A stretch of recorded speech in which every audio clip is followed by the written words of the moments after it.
What's up, dudes? Before we begin this podcast, I want to give a huge shout out to Zebit. Thank you, Zebit, for sponsoring this week's episode. Guys, with Zebit, you can shop for thousands of products from your favorite brands and pay for them over time. So I want you to get a head start on your holiday shopping. Sign up for Zebit today at zebit.com/go deep. That's ZEBIT.com/go deep and get up to $2,500 of credit to shop the Zebit marketplace. That's ZEBIT.com/go deep to get up to $2,500 of credit. Zebit.com/go deep. And I want to give a shout out to my bookie. What up, dudes? Thank you so much for sponsoring this episode of Going Deep with Chad and JT. Guys, at my bookie, winning season means watching live sports and betting live sports all season long. So join now with promo code GODEEP and get your first deposit matched $1 for $1 all the way up to $1,000 so you can get a jump start on your winning season. Shout out to my bookie. What up, dudes? And let's start the show. Okay, JT, that was the pre-roll. Now I'm going to hop into the mid. Go for it. What's with me? Going deep, Chad and JT.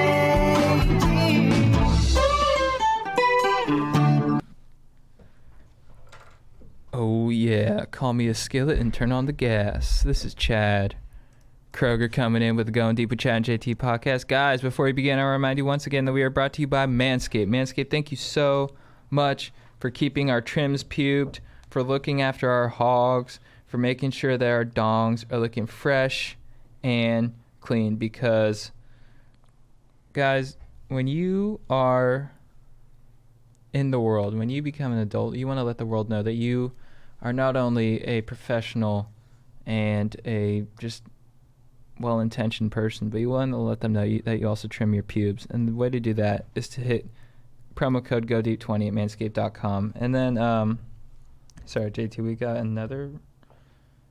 Let me just check. Let's do it. Dude, I shaved my pubes the other day. Oh, you did? Yeah, sorry, I didn't ask. So you shaved them? No worries, bro.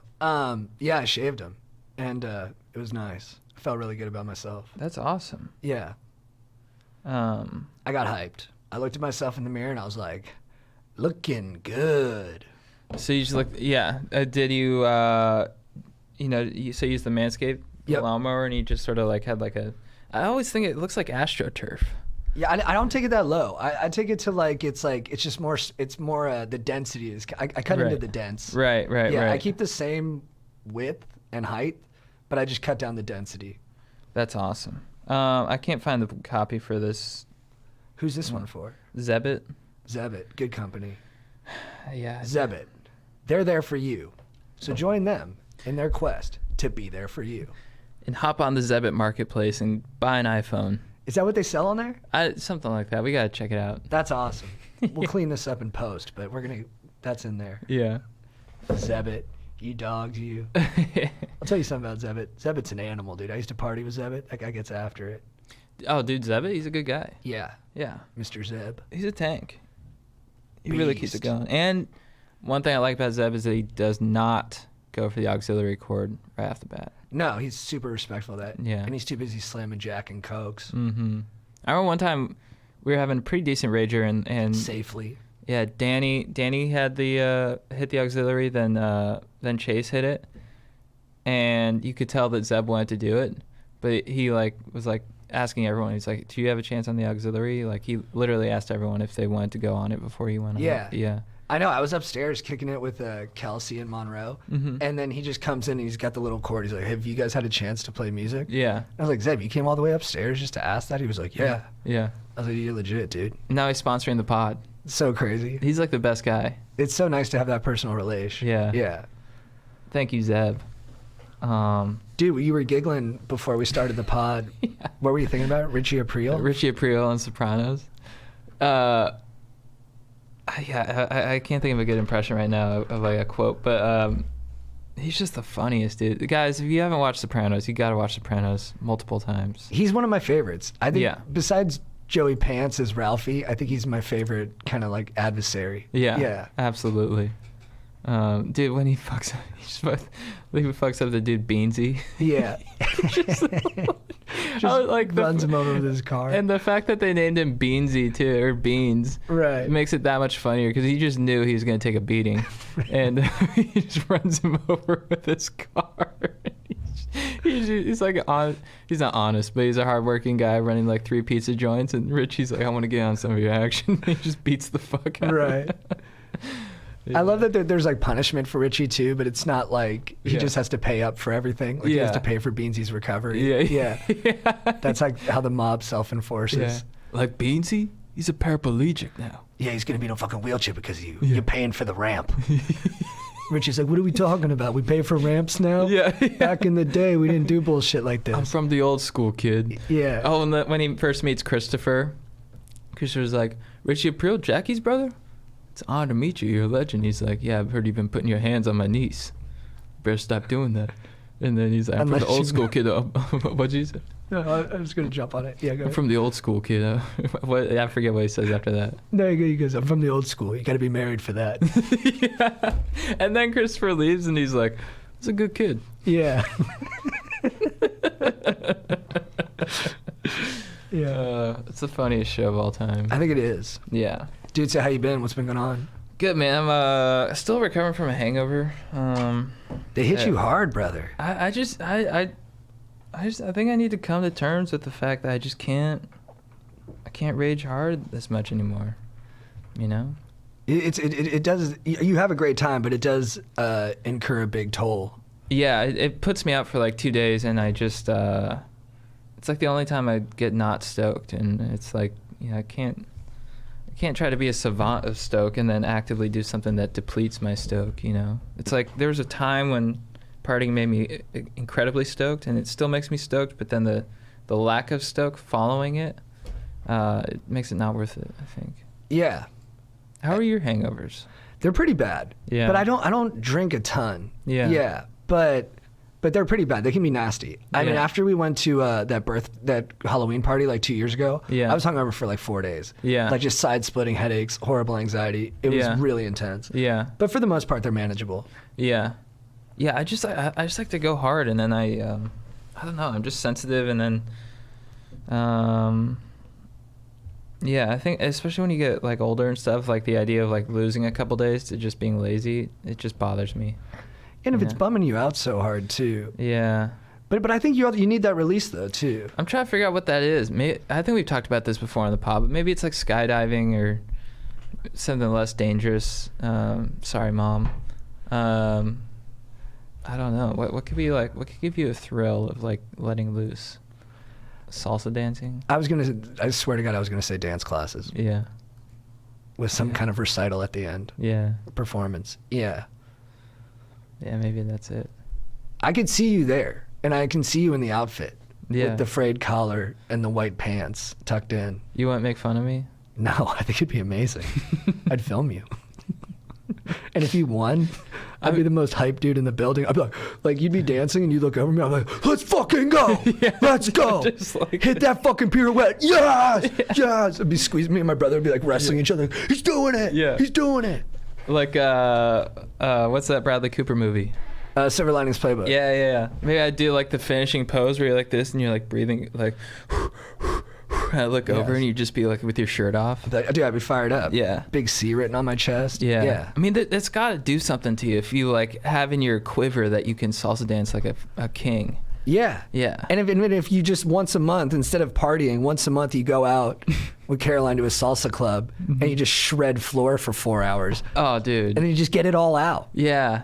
I think that's it. Now I'm picturing that in my mind of like how I'd feel the next day too. And I think that's unmatched. Pretty amazing. Yeah. Dude, Would you do it? Yes, I would definitely do it. I'm in. Sign us up. All right. Dude, I had a physical therapist who was working on my neck, and we got into relationship talk. He was this great Frenchman, and he was like, my wife, she got into salsa dancing classes, and I was okay with it. I said, go dance, have fun. But I knew she was dancing with other men, so the deal I made was that when she came home, we had to have sex every time after she came home. And he goes, it changed our relationship in a bad way. I would stay up till 3 a.m. sometimes, and she'd be sitting in her car because she didn't want to. Yeah. And I was like, Jesus, man. And then he's like, but then I realized I was pushing her away. I was commanding her too much. So after that, I got into dancing with her, and now we do it together. Wow. And we compete. Yeah. Wow. Oh, and he competes now. And they like figured it out. Wow. Yeah. That's great. Yeah, I was pretty fired up for him. I'd like to imagine that conversation. He's like, I know you're dancing with men, so you need to have sex with me every time you go to salsa dance class. Love in his head. Yeah. He's like, because I know if she's having sex with me, she's not having sex with other men. Yeah. Like when he was telling me the logic, I was like, I kind of get where you're coming from, but I'm like, but I don't think it works that way. Yeah. He's like in bed afterward. He's like, I know she had sex with me, and I feel good about that now. We're okay, honey. Bedtime now. The slate is still clean. Yeah. Can you talk about this on the pod? Do you have a new lady in your life? Yeah, dude, I can talk about it. Yeah. Sweet. Yeah, I'm Lay it pumped. on the table. So, yeah, she's lovely. She's cool. Yeah. Yeah, I have a lot of fun with her. Yeah, you guys went paddleboarding. That fires me up. She's got a great smile. Yeah. Really lights up the room. Mm-hmm. And yeah, we went paddleboarding, and I would just look at her and I'd just be like, I'm psyched. Yeah. That's and, great. Yeah, it was fun. Yeah. I have to actually stop myself from telling her how psyched I am all the time. Yeah. Like I could literally just look at her and be like, guess who's pumped? This guy. Yeah. No, that's great though. It is nice. I mean, I feel like that you'll have that. If it's that strong right now, it'll probably last for a while. Yeah, I hope so. You know. Yeah. I mean, playing it by ear, all good. Yeah. She's another full human being. I'm a full human being. Yeah. We have our own lives, wants, needs, and desires. Yeah. I get that. So whatever goes, goes. But yeah, I'm pumped. I'm optimistic. Do you, to not show her how way psyched you are all the time, do you like sort of like have to go into your car and just sort of like lay it all out? Just like, yes. I de-psych. Yeah. Like sometimes we'll just be like, we're laying down there, we're cuddling. Yeah. And I'm like, hey, I got to go to the bathroom. I had like some really gnarly tacos. And then I go into the bathroom and I'm just like, yeah, I didn't have gnarly tacos. My stomach feels fine. I'm like, yes, yes, yes. And then I come out and she's like, what were you doing in there? I go, yes. I didn't get all the yeses out. No, that's good. I had one yes still in the hopper that I thought I had emptied. Then I came out, I was just like, yes. Do you think I feel like at some point in the relationship, you're going to be like, you know, hey, you know those times where I said I had to go take a shit? I was just pumped. I was just fired up. And I just had to say yes. And she's just going to slap me and be like, you're nuts in the cutest way possible. Like, thank you, honey. Thank you so fucking Thank much. you for saying that, honey. Yeah. I'm going to go lift now. I'm going to go hit some fucking cleaning jerks. Oh, I forgot. Damn it. I had something to say, what were but you I gonna forget. say? I don't even fucking know. It's gone, dude. Fuck. It'll come back. It'll come back to you, baby. Yeah. It'll circle. All right, Dome. I'm commanding you to let that thought reemerge. Can we call my friend Frank Lundy? Absolutely. All right, let's do it. You know what? We should call Joe Marie, see if this doesn't go through. Hello. Hey, is this Frank Lundy? It is. Who's this? JT Parr and Chad Kroger. Hey, Frank. Hey, Chad. How are you? I'm doing well. How are you? Good, thanks. Frank, it's good to talk to you. Just right off the bat, I got to ask, how are you feeling about the Cardinals? I'm sorry for their early exit. Well, I'm sorry about them too. The only thing that kept me interested in baseball this year was the Cardinals, but they weren't a great team. They were missing a lot of pieces. I still love them. I loved every player. As bad as they were, Harrison Bader, he's can't hit a curveball. I love him. What I like about the Cardinals is they put out a good team, and if the team isn't good, they're a bunch of nice guys. You like them. Oh, really? Nice. So you think management does a good job of identifying cool dudes? Who's that? Mose Little Jack? Management does a good job of identifying cool dudes. Yeah. Nice. Good manager, good GM. It's called the Cardinal way. There's a Cardinal way to play baseball, and if you don't play the Cardinal way, you make fun of the Cardinal way. But everyone's just jealous. I believe they're just jealous. It's a franchise that's historically successful. You're a handsome man. Have you dealt with a lot of jealousy in your life? It's vicious. How did you deal with it? I just looked in the mirror and went, I could see their problem. That they're a problem. Sometimes I would intentionally have bad haircuts. Just to make other people feel more comfortable around you? Yeah. I remember that mohawk phase. It was pretty. Chad's never seen me, has he? I haven't seen you, but I'm trying to imagine you, and in my head, you're a handsome guy. I'm hideous, and that's why JT is saying all this.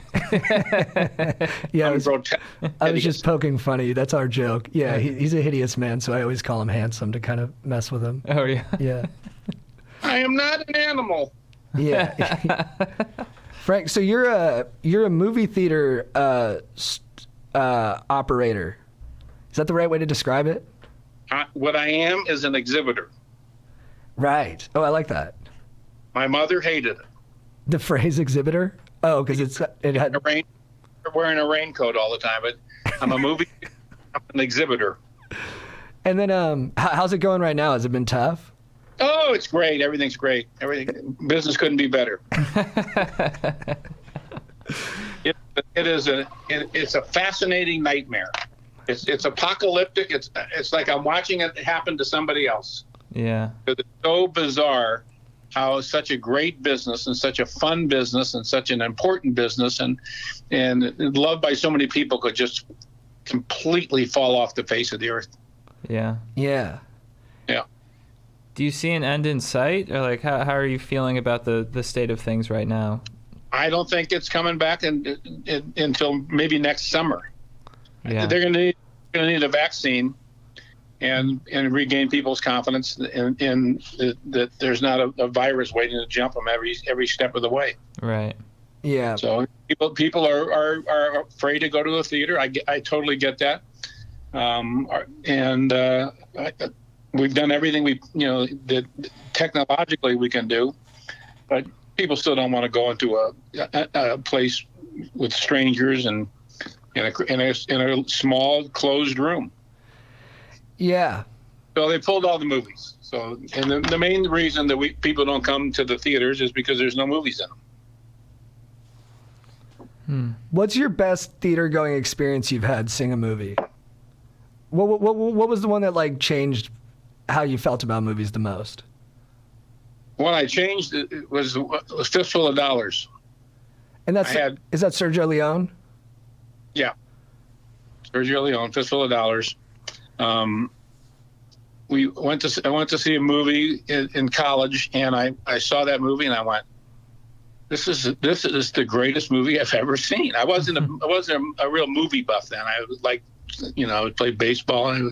I liked sports. I wasn't into movies as a movie, other than a dating device.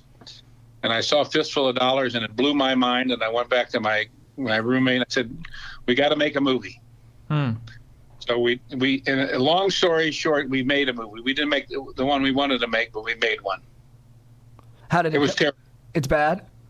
It was great for about 4 years. It was the University of Denver. People would play it at parties, and there'd be a big event, and they would show Tumbleweed at these events. They were not that big of an event. This is not a great movie. Anyway, it has not stood the test of time. After that, a couple of us enrolled in the film school and we got a degree in mass communications and film and motion picture production. Nice. When we made that movie, we were, I just wanted to be a cowboy in a gunfight. Yeah, you love cowboys. Tumbleweed had moments. Don't you like dressing up as a cowboy, right? That's your favorite kind of motif. Well, you're saying that like it's kind of I'm a deviant. Yeah, it came out weirder than I intended. I was just trying to get into your kind of appreciation for Western lore, but I couldn't help but be suggestive in it. Well, it turned me on. I will say that. Well, Frank, I'm very happy to do that. When I played, honored to turn you on. I went down. What? Nothing. Sorry. Go ahead. Doesn't take much. I'm going down to Bob's Ranch one time. You're the ranch down in Tin Cup. Of course. And I come out, and there's your dad and Bob and I don't know who else is going riding. And they're all dressed. I said, like you're going to go play golf. I get out of my car. I got boots up to my knees. I got a big bandana. I got a 10-gallon hat. I got 6-gun. Got bandolier. Got Bowie knife. The whole works. I say, when I play golf, I dress like you guys. When I ride, I like this. Frank, I can relate. Dressing like a cowboy is one of my favorite things to do. Boots, huge buckle, cowboy hat. It's great. It's the best. It's the best. I was with 3 friends of mine walking down the street in Ketchum, Idaho. And my friend was over there, Tommy Ross, who has the cutouts. Oh yeah, good artist. Check out his stuff, guys. Ross, and did you ever meet my friend Rusty? He played pro ball. I think so. He was Harrison Ford's tennis instructor. Oh, nice. Oh, cool. That's how I became friends with Harrison. Can you tell us how good Harry is at tennis, or is there like an NDA in place? Well, I could tell you he was very good. Not as good as moi, but he was very good. He was he wasn't a good player. He was strong and fit. And I had been playing tennis a lot longer than he had. He was just doing it on. But he was doing it for the exercise. I was doing it, just for fun. I just watched Once Upon a Time in the West, Sergio Leone. Have you seen that, Frank? Once Upon a Time in the West. Yeah. That was my first introduction to Sergio Leone, because our buddies told us to watch for that first scene, because it's Breaking Bad based like their initial their sort of like aesthetic off that. Oh really? Yeah. Oh, that's interesting. Yeah, I think. So Henry Fonda one, right? Henry Fonda, yeah. It's one of my favorites. My wife can't stand that opening scene. Really? Nice. Yeah, she got up and left it. I remember, we were, I don't know how many years ago it was. We were young, and she's up and out of the theater. I remember you told me once, opening scene. I actually really loved when you said this, and I'm sorry for saying something else that's going to be sexually suggestive, but we were watching the beginning of Seabiscuit, and 8 wild horses were just running, and it's a beautiful like crane shot of them. And I remember Frank was like, "That turns me on." Yeah. And I was like, "That's awesome." Yeah. Yeah. I love horse running. I love them. Beautiful things, beasts that let you ride on their backs. It's the best thing in the world, right? Yeah, I tried ostriches, but it just didn't have the same cachet. Frank, this is something interesting I think about horseback riding. You know how some people like control the horse? When I'm riding, I never feel like I'm controlling the horse. I always feel like I'm just a passenger and I'm just giving it some helpful suggestions. That's probably true of most people. Hang on. How do you feel? Hang on and don't fear the fall. Exactly. Yeah, that's life. Many times now. I'll tell you this one story about my college roommate who made tumbleweeds. The funniest thing he thinks I've ever done. We were riding, and up in Mormon Row where they filmed Shane, and as we're coming back, the Tetons are behind us, and 4 of us are riding side by side. We all got dusters on and big hats and flowing dusters on. And the Tetons behind us, and we can see we're riding to our trailer to put the horses away, and there's a white van behind the trailer with tourists hanging out the window taking movies and pictures of us. Oh, and really? Yeah. So I said, well, we know we're beautiful. Oh, I never finished telling you the story about Ketchum, Idaho. Right? That's a funny story. Anyway, I spur the horse. And I do this wide run in front of them, showing off. And as I do this big loop and get in front of their van where they're all filming, I take my hat off and wave it in the air. And my horse thinks it's like an eagle or something coming at his eyeballs, and freaks and starts. What do you? I have an audience. Anyway, goes crazy. Finally throws me off. I land on my bear spray. And anyway, my college roommate then believed that I got up and dusted myself off and said something like, I got this, like I did it on purpose. And it's off. Oh, you played it off as a pratfall? That's very clever. That's how he remembers it, and he thinks it's so funny. I said, I wish I would have. Maybe you did. I might have. I was in a little bit of shock. It was a good throw. I got thrown at 45 miles an hour. I had on my bear spray. Yeah, it didn't go off, but it would have been funnier if it did. I let off a fire extinguisher one time at work. I dropped a case on it, and it sprayed all over an office. And everybody went to lunch after work, and I stayed and cleaned it with my hands because I couldn't tell anybody. But what I'm saying is accidentally setting off cans is, I mean, it's really life just having a laugh at you. Yeah. Can't. So I tell you the story and catch up. It's real. Let me finish this story. Yes. I think it's funny. Three of us are walking down the street. Rusty, me, and Tommy Ross, the artist. We're all dressed because he's got a show. He's got an art show over there, Cowboys. Billy the Kid show or something. I don't know what it was on. And we're walking down, and we had one of the tennis instructors is with us, and she's in tennis outfit. She's got a little micro mini skirt, and walking. She's cute as could be. So the four of us are walking down the street, and this car goes by with these guys in it, and they start whistling. And Rusty looks over at the girl and says, "They ain't whistling at you, honey." Because we were beautiful. Anyway. Frank, you ready to? Can I ask you specific genres, and you can give us the film you would most recommend to a young movie fan? You can try. All right. Sports movie. No doubt about it. Bull Durham.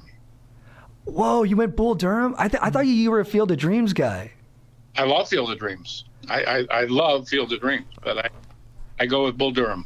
Bull Durham, if it ever comes, I can't not watch it. Field It's of so Dreams. good. Field of Dreams, I can sometimes, if I'm not in the mood, you got to be in the mood for Field of Dreams, and I'm usually in the mood. But I remember Field of Dreams when I played it in the theater. How nobody, when the credits at the end, when the cars pulled up, that was done without special effects. Those are all real cars and real headlights. Anyway, nobody left their seat. They were frozen in place with emotion or memories or whatever it evoked in fathers and sons and so. But I love Bull Durham. Bull Durham, I love it. I love the dialogue. Love the script, screenplay. I love it. I don't. The relationship dynamics are so good too, like Costner mentoring Robbins, and then Costner and Susan Sarandon. They got yeah. What's your favorite Western? Shane. And that's I only know it through The Negotiator because they reference it, and spoiler alert. So it's a sad ending, right? Well, it's an inevitable ending. He's in the beginning of the movie, he's riding down in the valley. In the end of the movie, he's riding out, and he had to ride out. It's a great movie on so many levels that it's funny. I just showed the movie in my closed movie theater. Showed a Blu-ray on our digital projectors, just because my Rusty was up here and he had never seen Shane on a big screen. Oh, that's nice. We were weeping. Anyway, it's a magnificent movie. It's got the history of the American West, the rancher and the settlers and the conflict they had, and there's the love of the little boy for Shane. There's all the different levels of Shane. That he's got this white fringe outfit and this hat, he's like an angel. And he's in love with the mother, and the mother's in love with him, and the little boy's in love with Shane. And there's so many levels of complexity to Shane that it blows every other Western away, I believe. Nice. Yeah, those dynamics sound good. Oh, it is. It is. I mean, there's a lot going on. There's the father in Shane. So there's Shane and the dad, Shane and the mother, Shane and the son. The son wants Shane to be his father. The mother wants Shane. It's incredible. The other characters in the movie, the bad guys, are not these cardboard cutout bad guys. They're, they got a real beef with these homesteaders. They were there first, and they're fencing me off from my land, and they're taking my water, and I got to move my cattle. And we were here first, and I mean, it is a great movie. Nice tribalism. Good gunfight at the end. And then what political movie would you recommend? Political movie. I don't know, a political movie. Can I tell you what I thought you would say? I thought you would go Capra-esque, but I haven't seen any Capra, so I can only do some influences. And I thought you were going to go with Dave. Maybe that's just because I go with Dave. The Kevin Kline movie. He's my second cousin, sort of. Really? I can see that. You guys have similar vibes. You're a little more cowboy than him, though. There's no blood relation. He was in Silverado. Right. He was. He's my cousin's, my first cousin's first cousin. So my cousin Dickie and Patsy Cline are Kevin's first cousins. Anyway, I don't know how political this is, but is Strangelove. I love Dr. Strangelove. That's kind of political. Nice. Yeah. And I do love that. It was about the Doomsday Machine and I love it. It's pretty political. I played a movie at my film festival a couple of years ago. I don't know why this popped up. I haven't thought of it in years, but it's a good movie. It's called Tel Aviv on Fire, and you ought to stream it or whatever, however you can get it. It's about a Palestinian who commutes to work into Israel every day, twice a day. He goes through this Israeli checkpoint, and on his way to work and back, and he works on a Palestinian soap opera called Tel Aviv on Fire. And it turns out that the captain at the checkpoint is like a huge fan of the show. Oh. And he gives this kid who's not even the writer of the show, I think he cleans up. He gives him ideas for the plot. And the kid starts delivering the ideas to the plot to the producer of the show, and the kid becomes like the wunderkind screenwriter. He's getting all the information from an Israeli captain at the checkpoint. Anyway, it's a good movie. It walks that line between the Palestinians and the Israelis pretty well. Nice, I'll check it out. And then what last one? This is an odd genre, so it might be hard to think about quickly, but like family movie.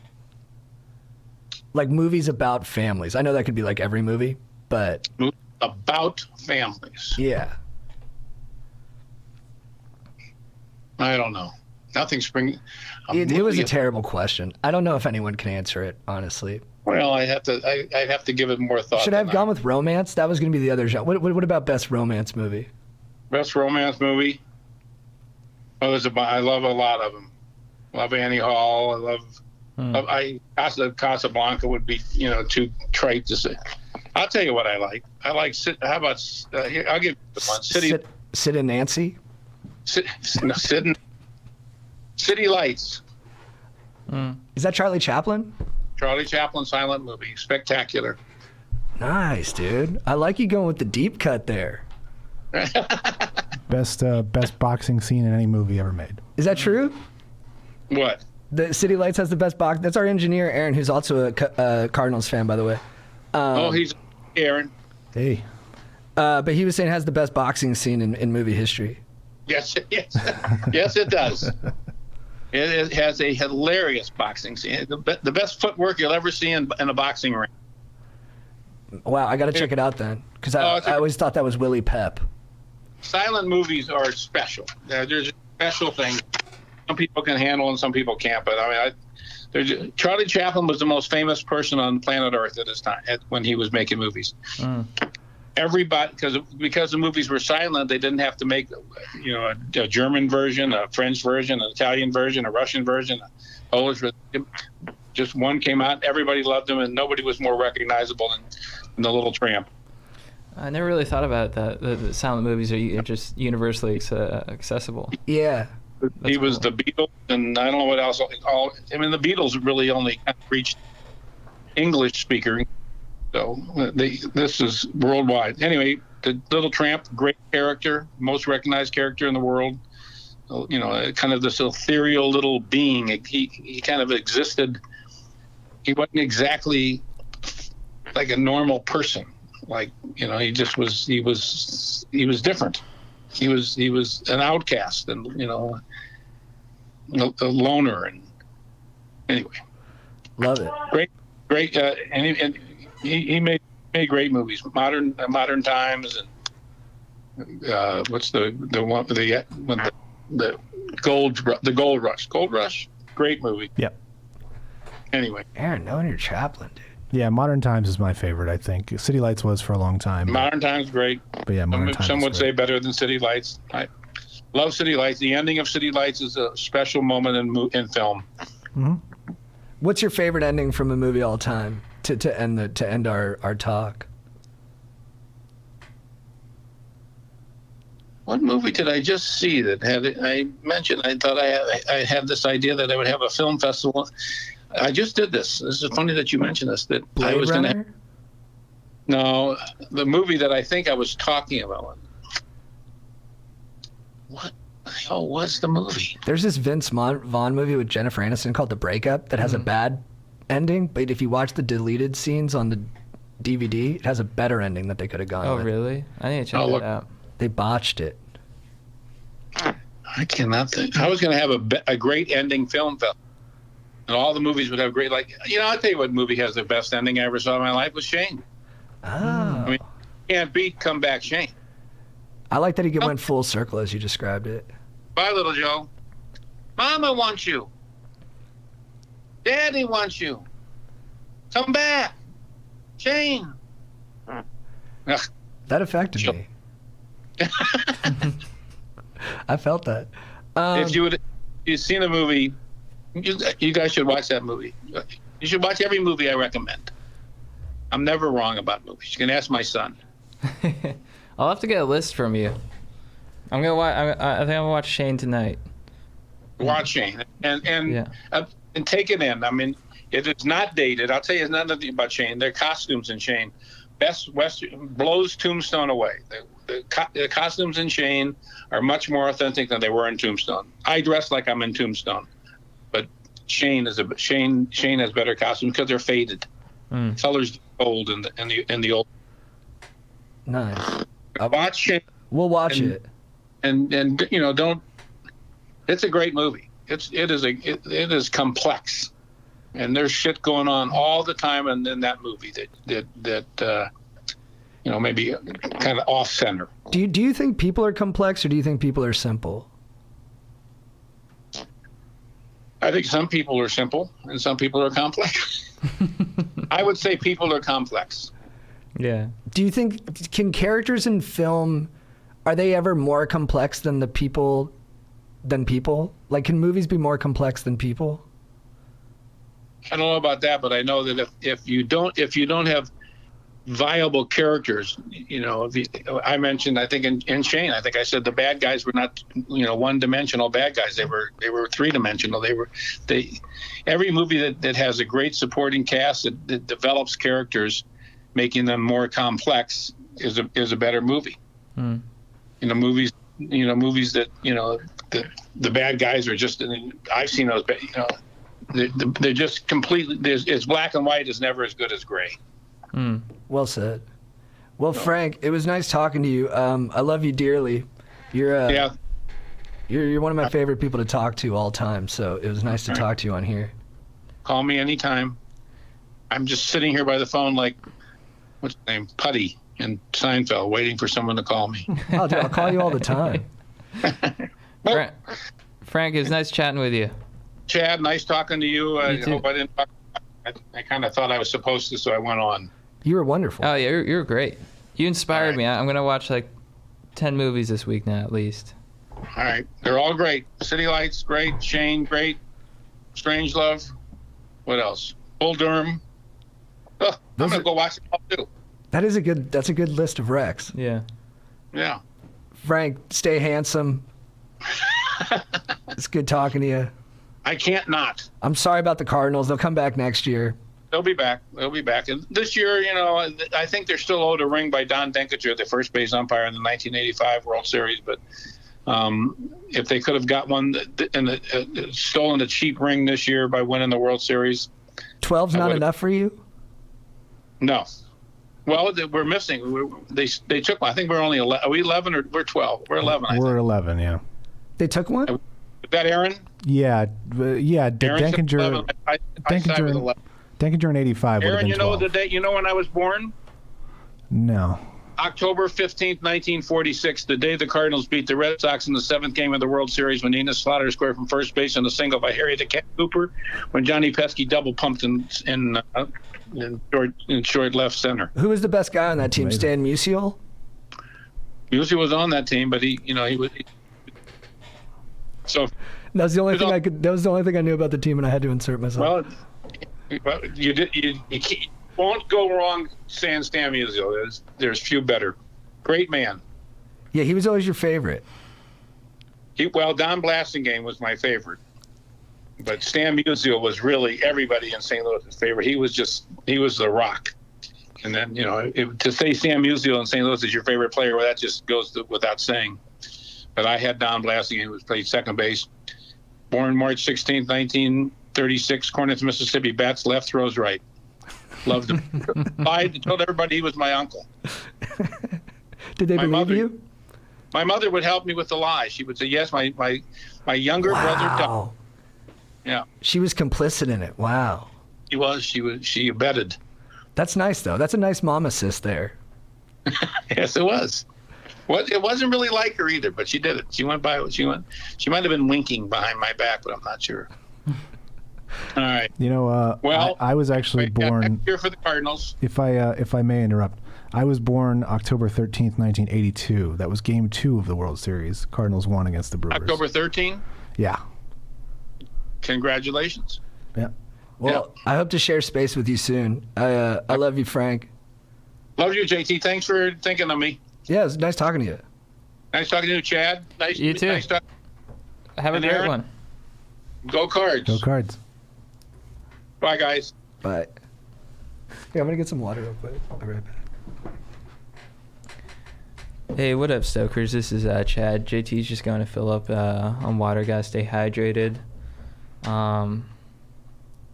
Water's an interesting thing, It's like we were born on a planet with water, and it comes in lots of forms. It could be salt, it could be brackish, it could be fresh.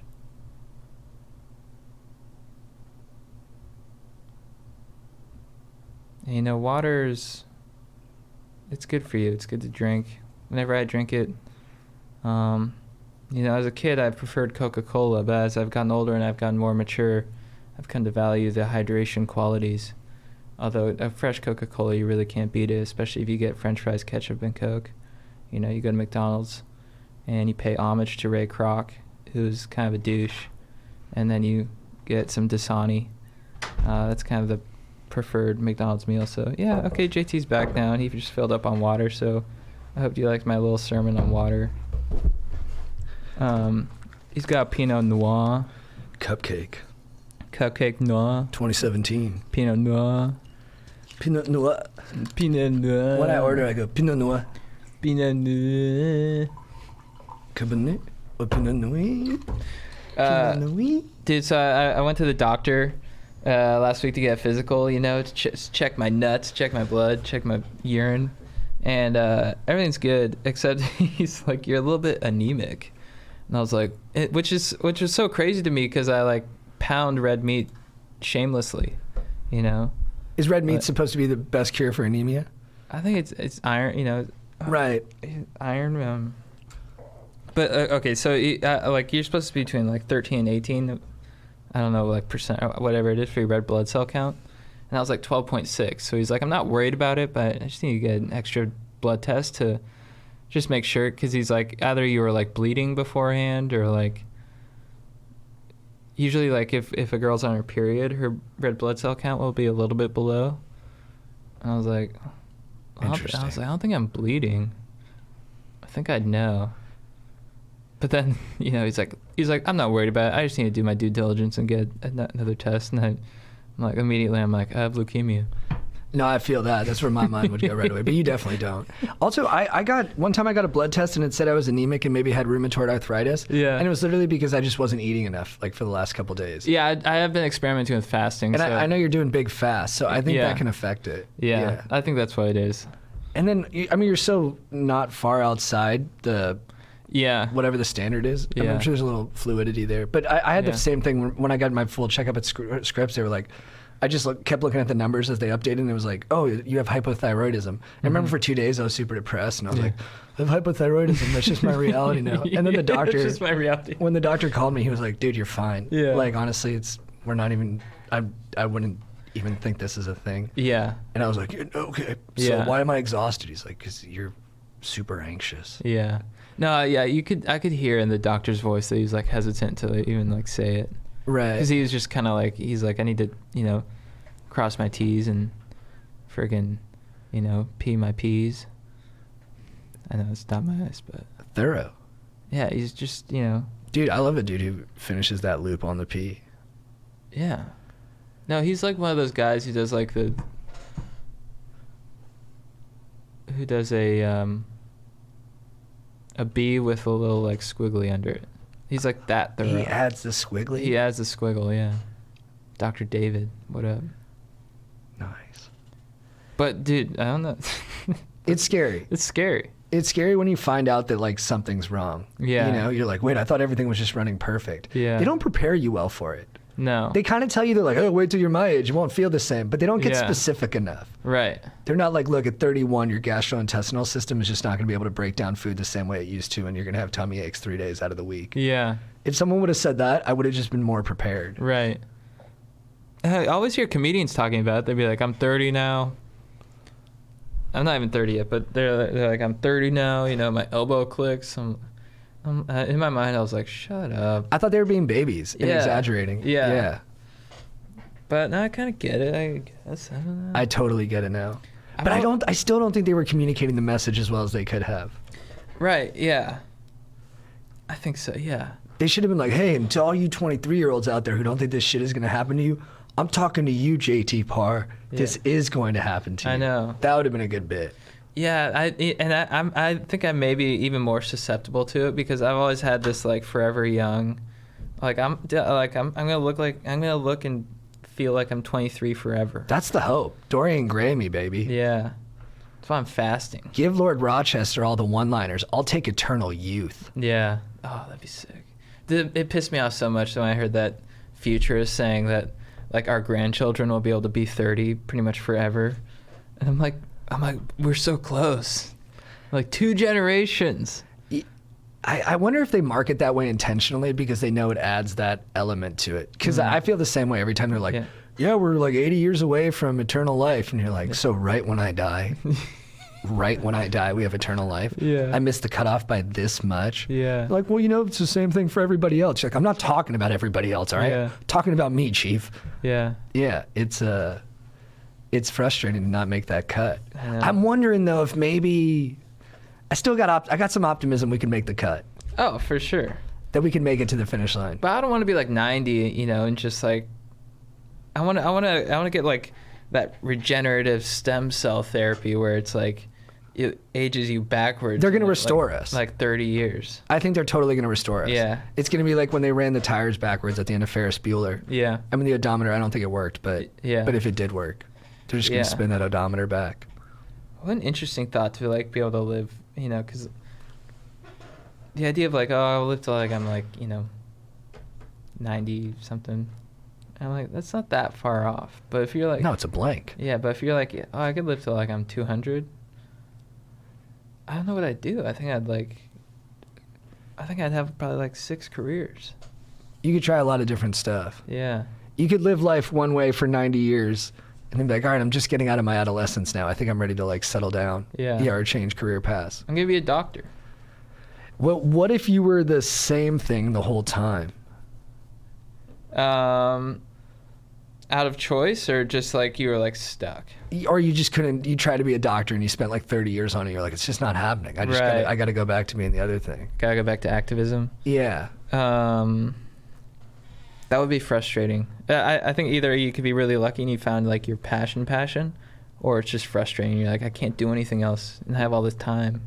It'd be nice if you did dig it and the whole 200 years, you're like, I was just doing the same thing and it was great every time. Yeah. It's an interesting person who could do that. Yeah. Yeah. I don't know. The wisdom of like 160-year-old would be interesting. I wonder if they just start getting dumber at some point. They regress. Yeah. They get deeper into the dumbness. Well, I think when you get older, No, I'd be wise as fuck. Well, I think when you get older, you get maybe you get. It seems like sometimes older people get a little bit more kind of like carefree, you know. I think when you're closer to your mortality, you're kind of like, oh, I didn't need to worry about half the shit I was worrying about all the time. I feel like that's a common thing. I think you're right. Yeah. I wonder about if it's like a virile 150-year-old though. Like the history of transgressions and hypocrisies that this guy's absorbed. Yeah. He's gonna be really pissed off.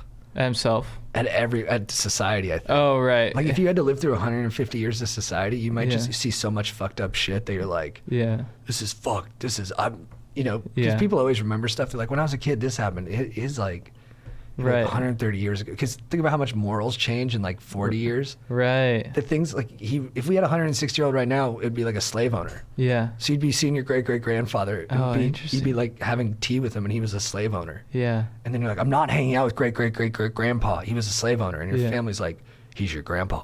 Yeah. And you will respect him. Yeah. And you're like, no, dude. Yeah. The guy owns slaves, all right? Yeah. You want me to take a picture of Grandpa Pop? People know this shit. JT, it was a different time. It was a different time. You did a different time, JT. You would have done it too. No, I fucking wouldn't have, dude. Yeah. No, I wouldn't have. I mean, you might have, but no. How many times would you have to change with the times? You'd have to update to a point where I don't think you could update the system wouldn't update him. It'd be too old of a computer. They're like, you can't get the new OS on this model. Yeah. Now they point that out. I think that would be the most frustrating thing about getting old is you're like, dude, I had my core values set, you know, and all these things. I set those 150 years ago, and now I have to worry about this shit. It's just that you have to keep resetting like every 10 years. You better be super adaptive. Yeah. And someone who's that adaptive, then what's even at the core? Right. They might just be an adapter. Those people are scary. Yeah. You don't want someone who's pure adaptive. Yeah. Yeah. He's not like the They're wearing opposite of Joe Morisi. Yeah, exactly. Yeah. They're wearing a different costume every 3 years. Dude, 150-year-old Joe. Wow. That'd be epic. Dude. 150-year-old hog. That elder hog. Oh, dude. All the rings around it like a sequoia so you can check the age. Yeah. Yeah. Same size, too. I wonder if you could check by the veins, you know. He's still vascular. Yeah. Like, look Blood at that, is pumping. Look at that vein. That's a 150-year-old vein. Yeah, Joe with his hog. Should we call him real quick? Yeah. Dude, double up on the phone calls. Joey. Let's put it on speaker. Yo. Maurice, what up, dude? You're live on the pod. Hey, Joe. Oh, hey, what's up? I got you guys on speakerphone, just so you know. Oh, nice. Who are you with? Yeah, I got my people listening in. Nice, dude. Who are your people? It's my dad. He's in the living room. I'm in the kitchen right now. Oh, tell him we said hi. Hey, Mr. Morisi. Hey, Dad. These guys say hi, Dad. I don't know if he heard. What do you guys want? Just wanted to say what's up. Oh, well, thanks. How you doing? Hey, did you drive my car there like I asked you to? I'm going to do it after the podcast, I promise. Yeah, but you can't drive my car to the podcast if you already drove to the podcast, though. The plan has changed. I went straight That's what I asked you to do. You want just to get it moving, keep the engine flowing? Yeah, because I haven't driven it in like 4 months. Baby, I'm going to take it for a whip, I promise. After the podcast, I'm going to drive back to the apartment. I'm going to take it for a 15-minute cruiser. And the only thing I miss is that you're not going to be in the passenger side with me, holding my hand. Yeah. Yeah, it sucks. Joe, let's get into some hot goss.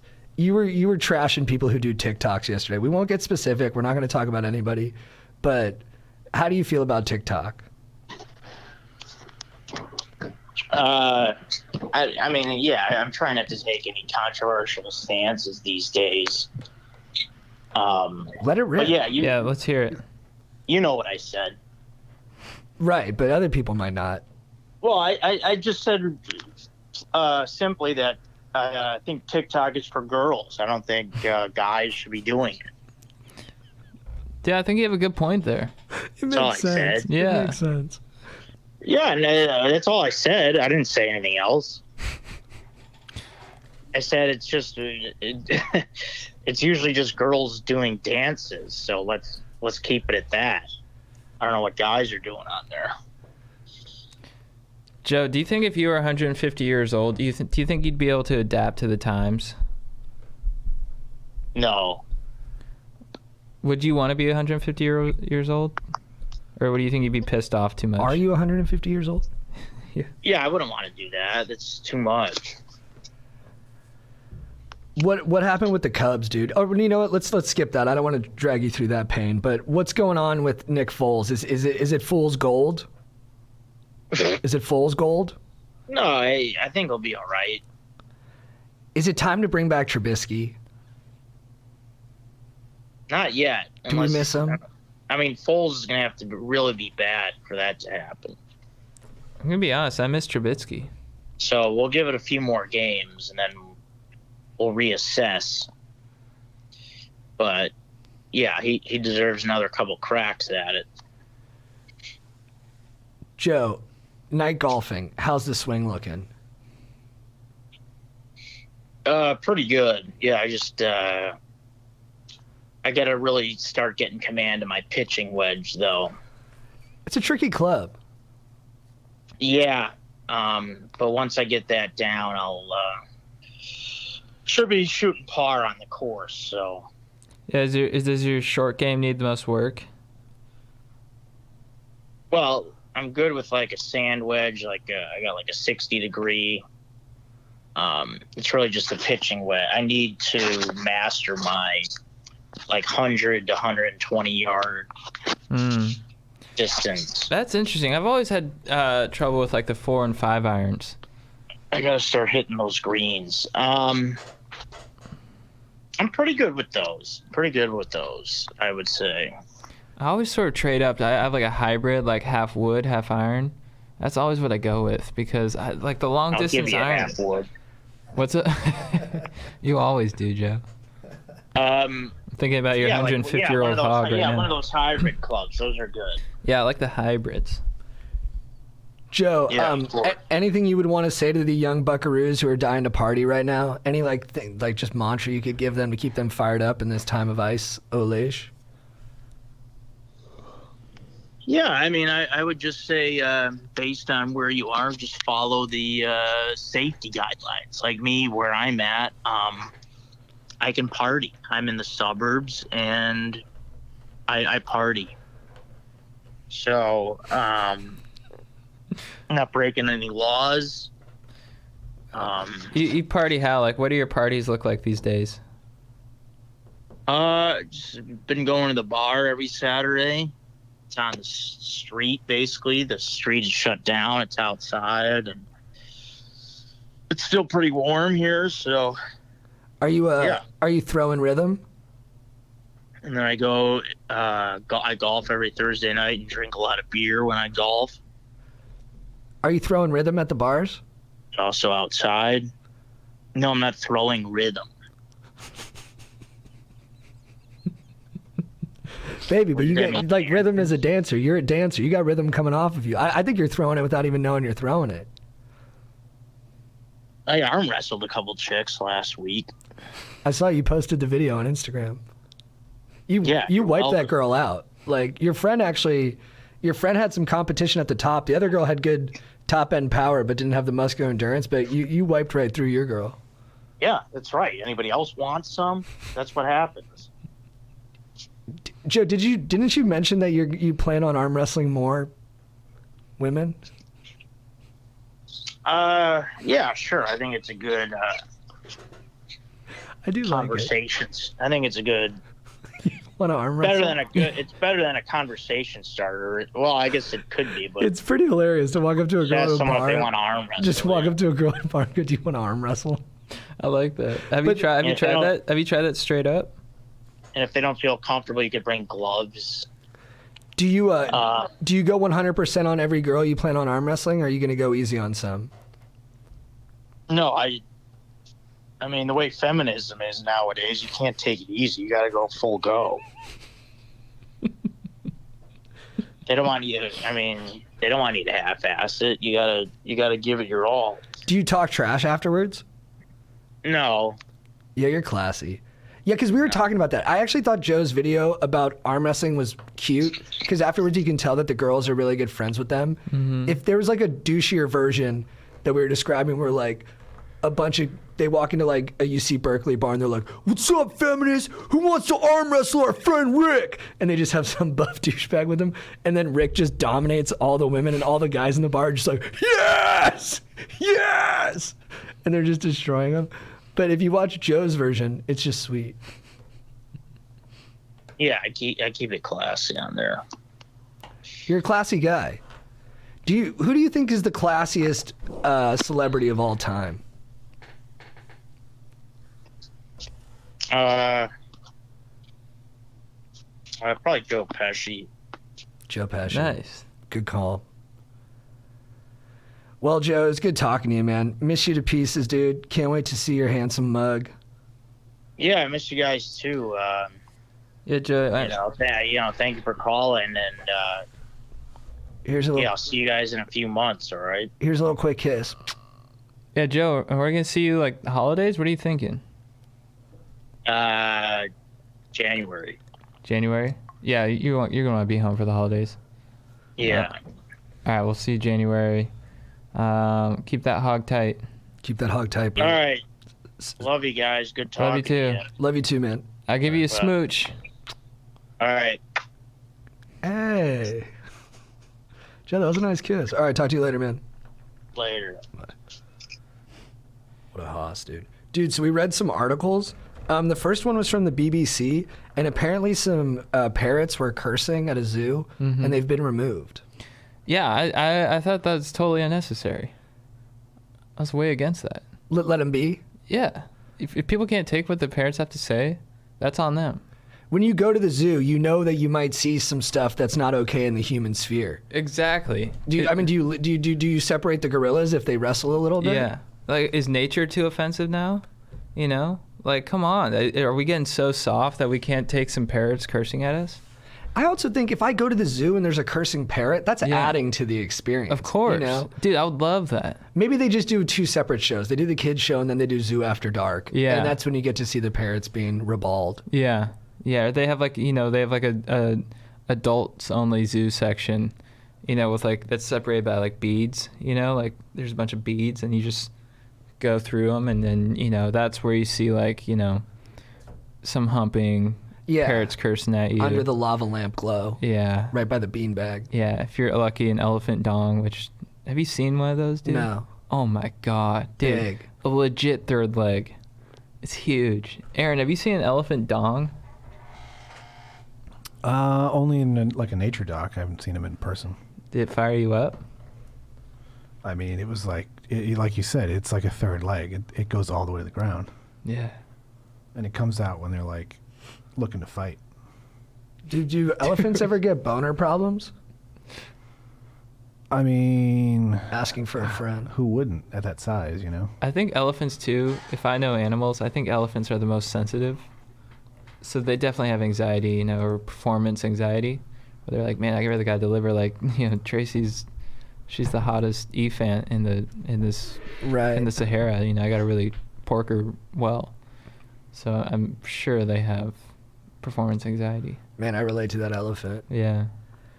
Dude, also, I don't know if you heard about this. Donald Trump, President of the United States, got COVID. I know, dude. I shouldn't laugh. Although it looks like he's going to recover, so. It's pretty nuts. Yeah, well, it's like the whole White House got it pretty much. Yeah. They're like the whole cabinet. Yeah, they didn't do a great job. The clips of them at that justices like confirmation, party, yeah. They're all just hugging and like kissing and stuff, and you're like, oh, dude. Did you see his tweet today? No, what he said? He's like, I feel like I felt 20 years ago. Don't let COVID control you. Don't let it overtake your life. He said that? Yeah. I think that's lame just because he has the best treatment in the world, too. Yeah. He's also on a heavy dose of steroids.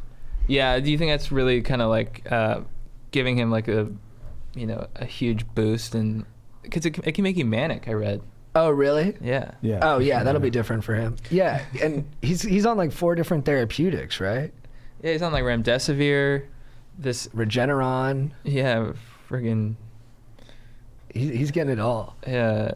Do you think he gets like tweet hangovers where he's like, next day he's like, oh, Just gotta take a break. I told people to vote like 30 times yesterday. Fuck. He does. I think he gets less than most people. Yeah. Yeah. He's pretty relentless with that. Do you see his tweets today where he's like, Second Amendment, vote. And I did see that. And then he's like, Space Force, vote.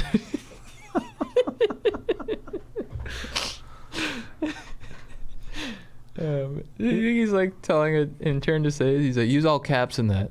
He's like, what are you doing? I think he has to write it himself. I know. There's just like no way. It's like because no one else so could his do that voice. syntax. Yeah. Yeah. Space Force, vote. Dude, I feel great. COVID. I do have some. I watched CNN yesterday, and you know how he went in his like motorcade around to like wave to people. He's like doing okay, but he had like 2 Secret Service agents in the front, which I think is like a kind of a foolish move to I thought it was a little fucked up. Put them in danger.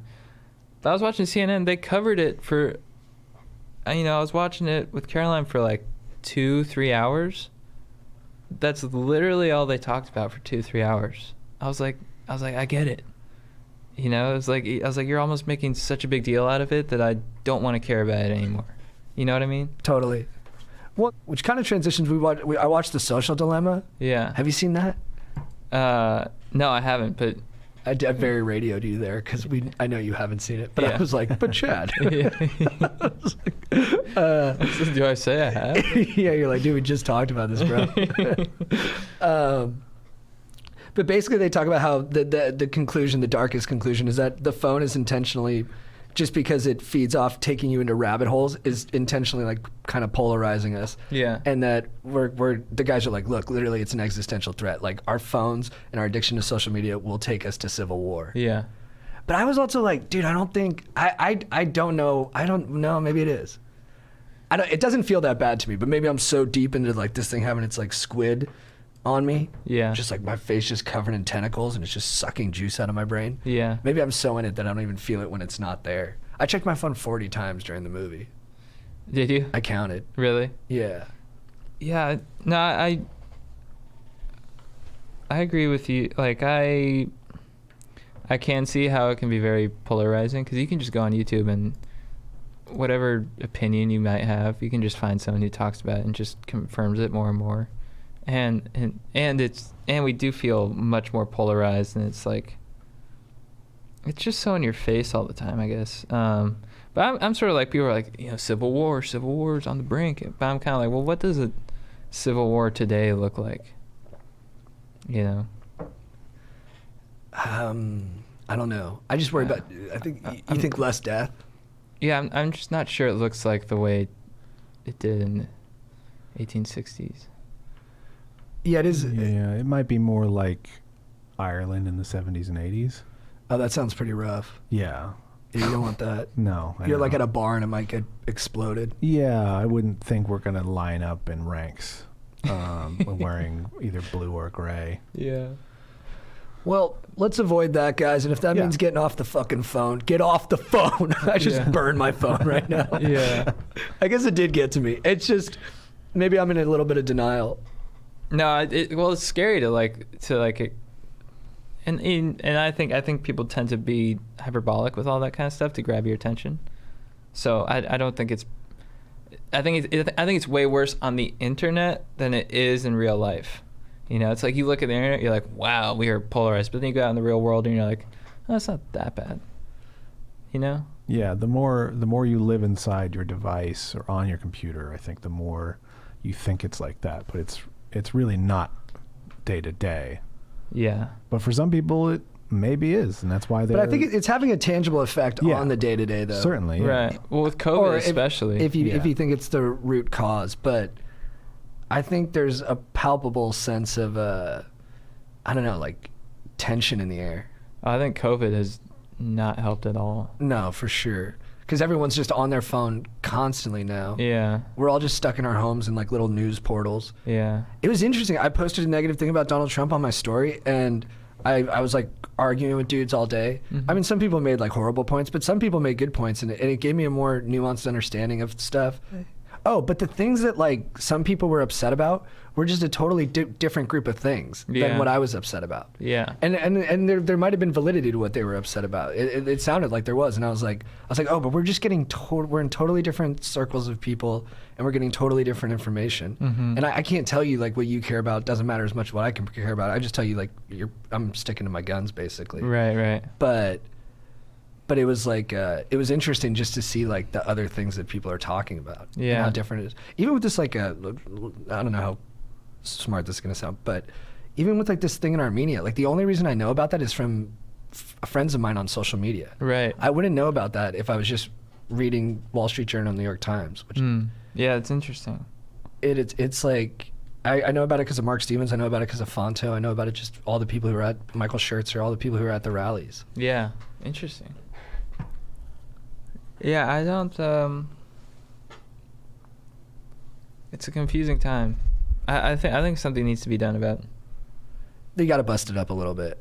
There's social media and all that kind of stuff, and one guy said tax them on their data, which I thought was pretty interesting. yeah. So like the more data they have, the more they have to pay for it. So just make it Right. not cost effective for them to do that. Right. I think that's a good way to de-incentivize them. Yeah. Yeah. I don't know what the.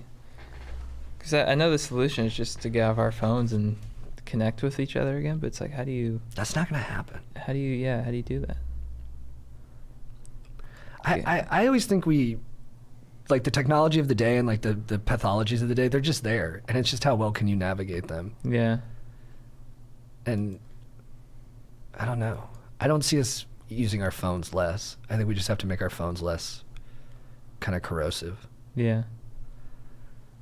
And then, should we even talk about this last article that was about acceptance parenting? I got like 2 pages out of 9 through it.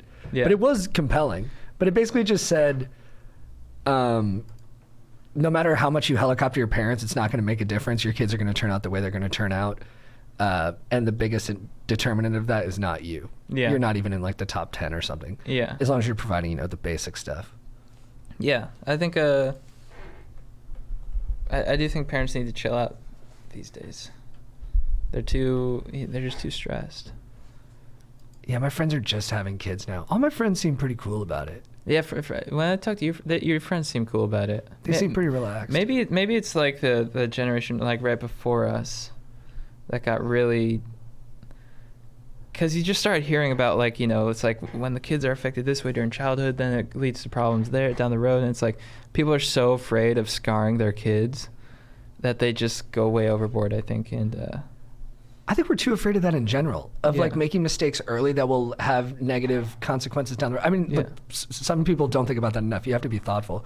But even in like, everything is like we're so protective of everything now. Like, hey, if you make a mistake in your relationship, it's not just a mistake. A year later, it's gonna sow the seeds of distrust or something like Yeah. that will inevitably create fissures in the relationship that make you break up. You're like, well, dude, I'm not going to pitch a perfect game here. Yeah. Yeah, I'm going to fuck up, and I'd like to be able to throw some pretty wild pitches once in a while. Yeah. You gotta scrape your knees a little bit. Yeah. Yeah. Yeah, I don't know. I'm probably from the generation before you guys, and so. Yeah. How do you feel about your upcoming fatherhood? Well, that's a whole other story. But I was just gonna say how I grew up, like there was a lot of hands off. Like there was a lot of your own thing, and. I met people like. You mean the ones like 10 years older than us, maybe. The people younger than us, right? Well, I was saying like I guess parents I've seen in the past 10 years. I don't know. Right. Yeah, that's older than us. Mm-hmm. Yeah, I mean, I think it's become parents have become more involved lately as opposed to back when I was growing up, and it was just kind of like Devil may care. I mean, I hope you make it to school and back. Yeah. Oh no. That's what I meant. Like when I grew up, that my parents didn't really, I left home at 14, and they didn't really know what I was up to. My parents would let me do whatever I wanted. Yeah. I would be gone for just huge swaths of the day. They had no idea where I was at. Yeah.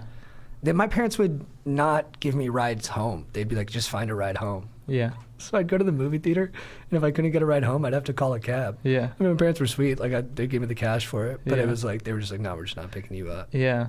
And I think the sense of independence that they gave me early on was so, I just had, when your parents kind of give you that freedom to figure it out, that benefits you so much more down the line. Totally. To where you're like when I was in college and stuff, I was partying and I felt like I was well versed in raging.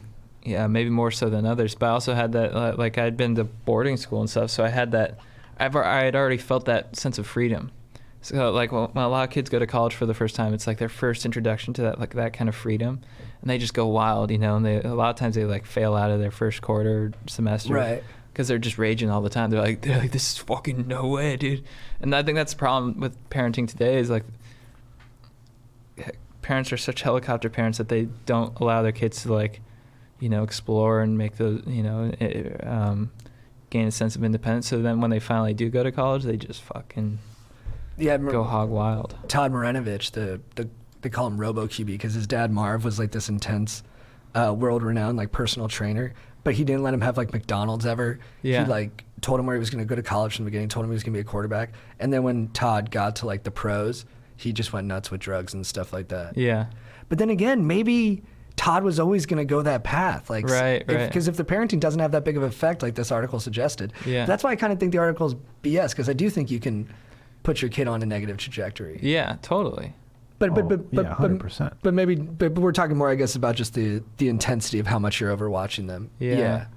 Yeah, I kind of misunderstood that for a sec. Yeah, maybe it's like you can watch them as much as you want, but as soon as you let go, they are going to do what they want to do.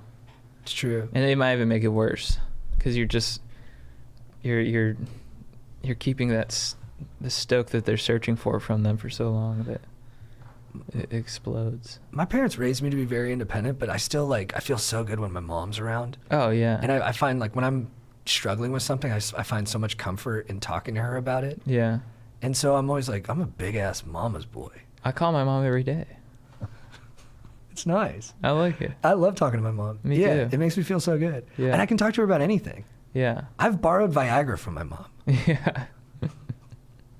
She's cool. She never makes a big deal. How does she respond? I'll just be like, Mom, look, I'm like nervous with this girl. I think I got some performance anxiety. I was like, I don't know why that happens with me when I like someone a lot. I'm like, can I borrow a Viagra? I'm like, do you have a Viagra? She's like, oh yeah, let me grab one. Yeah. She's like, take two. I'm like, Mom, is this going to be dangerous? She's like, John Thomas, you had your heart checked out. You're fine. Just be careful. Don't do too much. Don't drink. You'll be fine. Yeah. Did she ask you how it went? No. But sometimes she'll be super inappropriate. She'll be like, John Thomas, well, I know you had a great time the other night. I'm like, Mom, enough. But then it's like, well, if you want the other half, this is the other half of it. Yeah. I'm like, Mom, all right, cool, got it, good. All right, okay, bye. Yeah. She's like, John Thomas, did you have a lot of fun the other night? I'm like,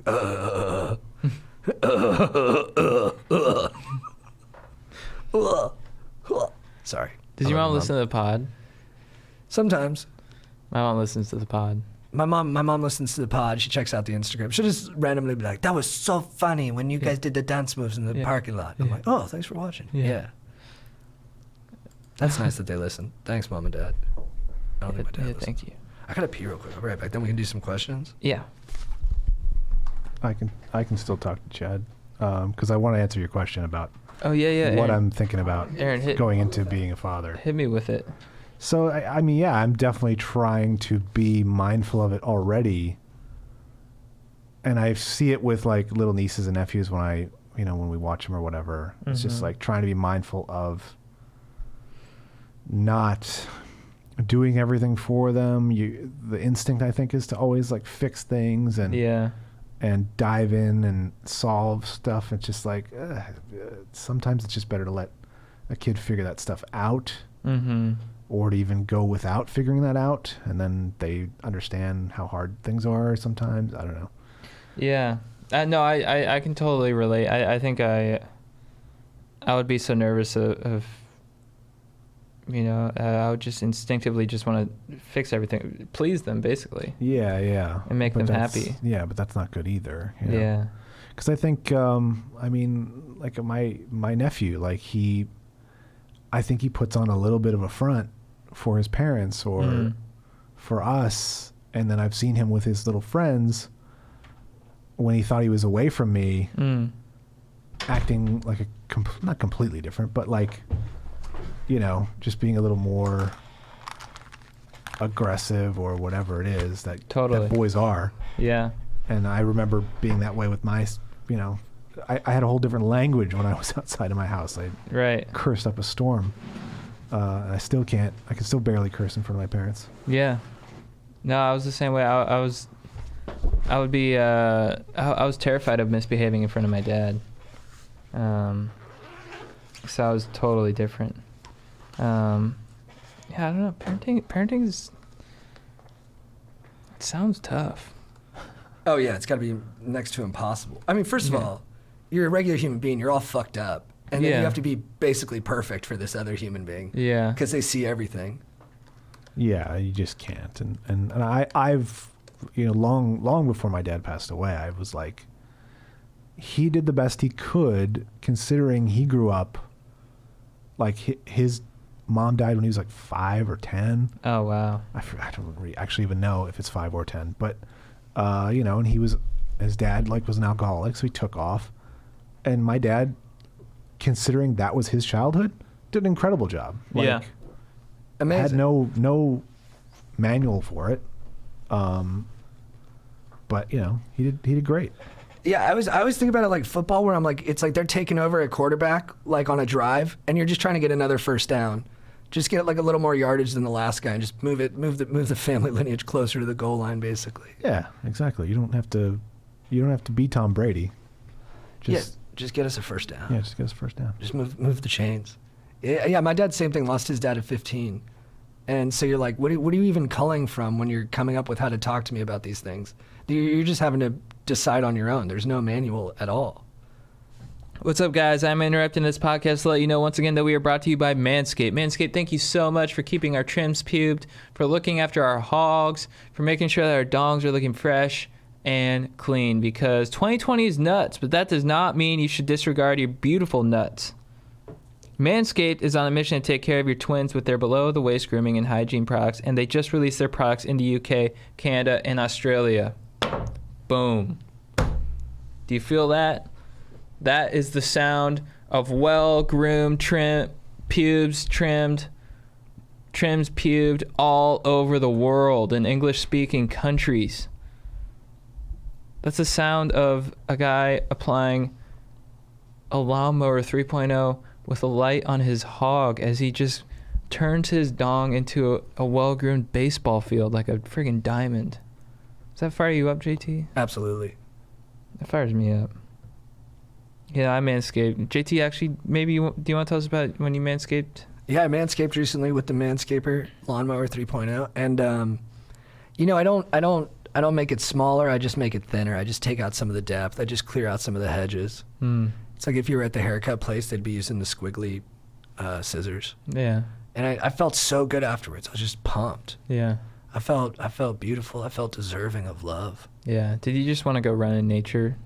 Absolutely. That's often what I want to do. I just want to go like the sequoias and just run. And I just wanted to stick my hands out and walk slowly and just feel plants just bending through my fingertips. Like Maximus Decimus Meridius in The Gladiator? Just through the weeds. Like Maximus as he's walking home finally? Yeah. He's going to see the fam. Yeah. That was me, and just the sunlight was just breaking on me. Yeah. And then the sunlight just hits your dong just nice. Yeah. Boosting your tea like 200%. Literally watch it sprout in front of me. Man. Well, guys, you can have that experience too. Okay? Because Manscaped also just released the Crop Care Kit, which is a formulation bundle to give you A+ balls and ultimate male hygiene hack. Or pack.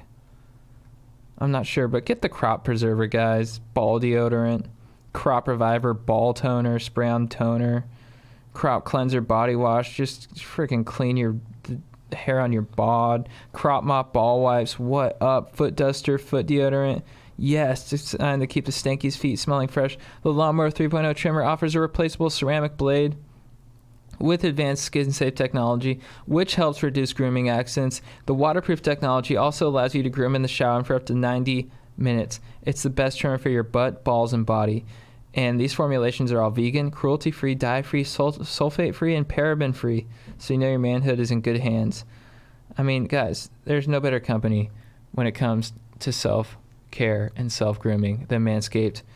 So you get 20% off and free shipping at manscaped.com with the code GODEEP20. It's 20% off, free shipping at manscaped.com with the code GODEEP20. Add some swag to your saggy bag. What's up, dudes? I'm interrupting this podcast to let you know once again that for the first time, let you know that we are brought to you by Zebit. Zebit, thank you so much for sponsoring this episode. Going Deep with Chad and JT.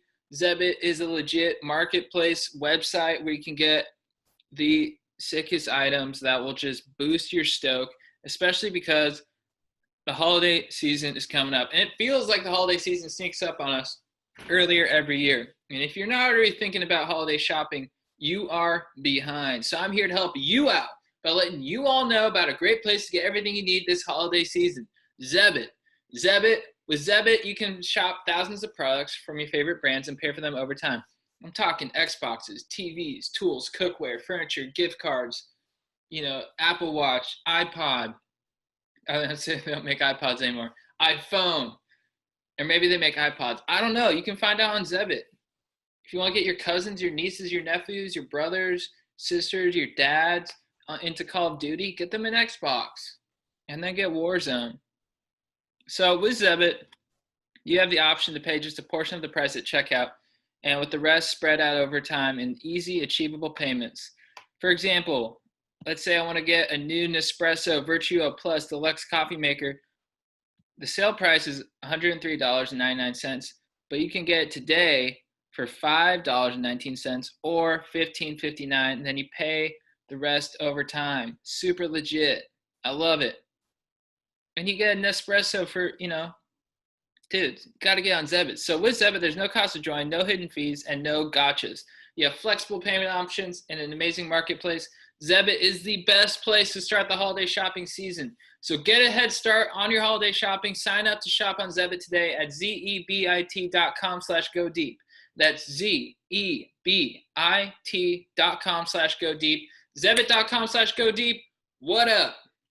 We are also brought to you by the legends at MyBookie. MyBookie, what up? Thank you so much for sponsoring this episode. Going Deep with Chad and JT. Thank you, MyBookie. What up? Guys, click the link in the description. Use code GODEEP to get up to $1,000 in free play. MyBookie.ag. Thank you, MyBookie, for sponsoring this episode. And MyBookie, winning season means watching live sports and betting live sports all season long. What? Yeah. Holy crap, I know. Join now with the promo code GODEEP and get your first deposit match, $1 for $1, all the way up to $1,000. Whoa. So you can get a jump start on your winning season. And, you got NFL football, NBA playoffs, college ball. It's time to celebrate the season with some extra cash in your pocket, Use that promo code GODEEP. Get all the way up to $1,000. And you can get, money lines, spreads, sweet action, game totals, championship winners. I mean, if you love sports and your heart's still beating, they got something for you, and it's going to make the game that much more exciting because you got some sweet action on that game, baby. Some sweet, sweet action. So use promo code GODEEP and get your first deposit match, $1 for $1, all the way up to $1,000. Every play you make is waiting at MyBookie. So make your picks, win big, and collect your cash. Your winning season begins today only at MyBookie. All right, back to the show. Sup, beast? I've recently seemed to place myself in a not-so-wet sitch. Last week, I hooked up with this girl who seemed pretty about me and my above-average dink. She asked me super personal questions about family issues and my ex-girlfriend, which I normally wouldn't have answered, but she insisted that I did. I let my guard down and spilled more beans than I would have liked. Since then, she's been more distant and has even forgot about plans that we've made to grab drinks, despite complimenting me on my personality and skills between the sheets. Ordinarily, I wouldn't care very much about something like this, but she pulled information about me that not very many people know and gave me false hope that we would hang out again. I don't want to act like this is affecting me, but let's be honest. Girls sometimes get in our heads and mess with our stoke levels. How do I get out of my dome piece and continue on pursuing females with confidence? By the way, love the new show, Chad and JT's World. Can't wait for more episodes. Oh, thank you, dude. That's very nice of you. Thank you. Dude, I've been on both sides of this. I don't think she did it maliciously. I think she probably just enjoys like learning about people, and she doesn't think about the consequences of that. But you don't want to be with someone who's being careless with your feelings like that. So I think you're just gonna have to suffer through these feelings for a little bit, but just, you know, do stuff to keep you pumped, to offset it, and then, you know, in a week or two you'll be right as rain, I think. And if it takes longer, it takes longer. But you'll get over it. Just move on, and you'll meet someone else who's super dope, and it'll be completely erased, I feel like. Yeah, so basically she just kind of used him to hook up with him? I think she hooked up with him, and I think the thing that he really feels like kind of vulnerable about is that she got him to like tell him all these secrets, and then she rejected him after he told her all those secrets. So to him, to him it's like, you wanted to know the real me, and then when I showed you, now you're saying you don't want to be with me. But I think she was already on that trajectory. You could have said anything. I don't think that's what caused her reaction. Yeah. I think she's just the kind of person who likes to pull that stuff out. Yeah. And you could look at it this way: you saved yourself from some probably deeper pain down the road. Yeah, this is not the one for him. Yeah, I would say, you know, it's gonna hurt right now. It sucks, you know, but congrats on having an above average piece. But you know, I would be grateful that that now you know that you're gonna find someone who's even more right for you. You weren't gonna try and force it with someone where it probably wasn't gonna work out anyway. So, you know, just continue on your path. Keep being a beast, you know. Good for you for being open and honest. I wouldn't feel shameful about that, you know. It's an admirable thing you did, and I would just keep being you, my dog, because, you know, and feel that pain too. You know, you can have that in your quiver for life, or just like, yeah, I've felt this before. I know how to navigate it. Now you're learning about pain, and you're learning how you're like, oh, you know, it's not as bad as I thought it would be, maybe. That's awesome, dude. That's wonderful. Yeah. It's part of it. Yeah, learn about pain. Even though it sucks. Right, but then the next person who meets you will be like, oh, this person knows how to hold pain. Yeah. And that's impressive. Yeah. She'll look at you and it'll be like, wow, this guy's a deep well of, you know, life experience. This dude's the Achilles of just carrying rejection nimbly. Yeah. And on top of that, he's got Joe's hog. Yeah, you're a beast in the sheets too, dog. Dear Chad and JT, first off, I'd like to excuse my rather awful English since I'm writing from a land very far from you, Denmark. If you haven't heard about it, it doesn't matter. We aren't known for much. I've heard of you. I've heard of you too. However, I'm a relatively new member of the Stoke Nation, but sadly already running out of videos to watch with you guys. Now to my actual question. I'll try to keep it short out of respect to JT. I've been with my boyfriend for a little less than a year. There is the age gap, since I'm 22 and just started at the university, while he is 2 years younger than me and currently attending college. We do not have college here, but he is 3 years behind me in our school system. The entire time, the thought of me being older than him has been bothering me, and I can't look past it. Might not seem like much of a problem, but it keeps lurking in the back of my head. But now that doesn't seem to be the biggest issue anymore. We are frankly in two very different places in our life, I feel like. He is every day letting me know how much he misses me. It's kind of a long distance relationship, and although it's nice to hear, it just makes me a bit uncomfortable, since I'm not sure I'm feeling the same. Also, I am not having a lot of time even think about much him. Oh, I don't even have much time to think about him due to exams and stuff. I don't exactly want to be without him, but I am just extremely selfish, where I don't even know what my feelings are and still wanting us to be together. Hope you'll keep up the amazing work that you are doing, both with the podcast and your questioning the stokeness of your country. All right, thank you so much. I think that's normal. It's when you're at a different place than someone else and their intensity outstrips yours in terms of how they feel about you, it kind of freaks you out. It's normal. But you got to realize, you know, he's a good guy. He's coming from a good place. So I think you got to just let him know you're not where he's at. And then the hard part becomes, can you let him stay away? Can you not go back and keep needing the assurances? Because even though we don't like it, it does feel good to have someone there for you. But that's not really fair to them. So you got to kind of like, at this point, you got to just kind of, you know, this guy's going to fall deeper into love with you and you're just going to go more the other way. So it might be good to just call it now. Yeah, I agree. It's a tougher choice in the moment, but it'll be, you'll be glad he did it.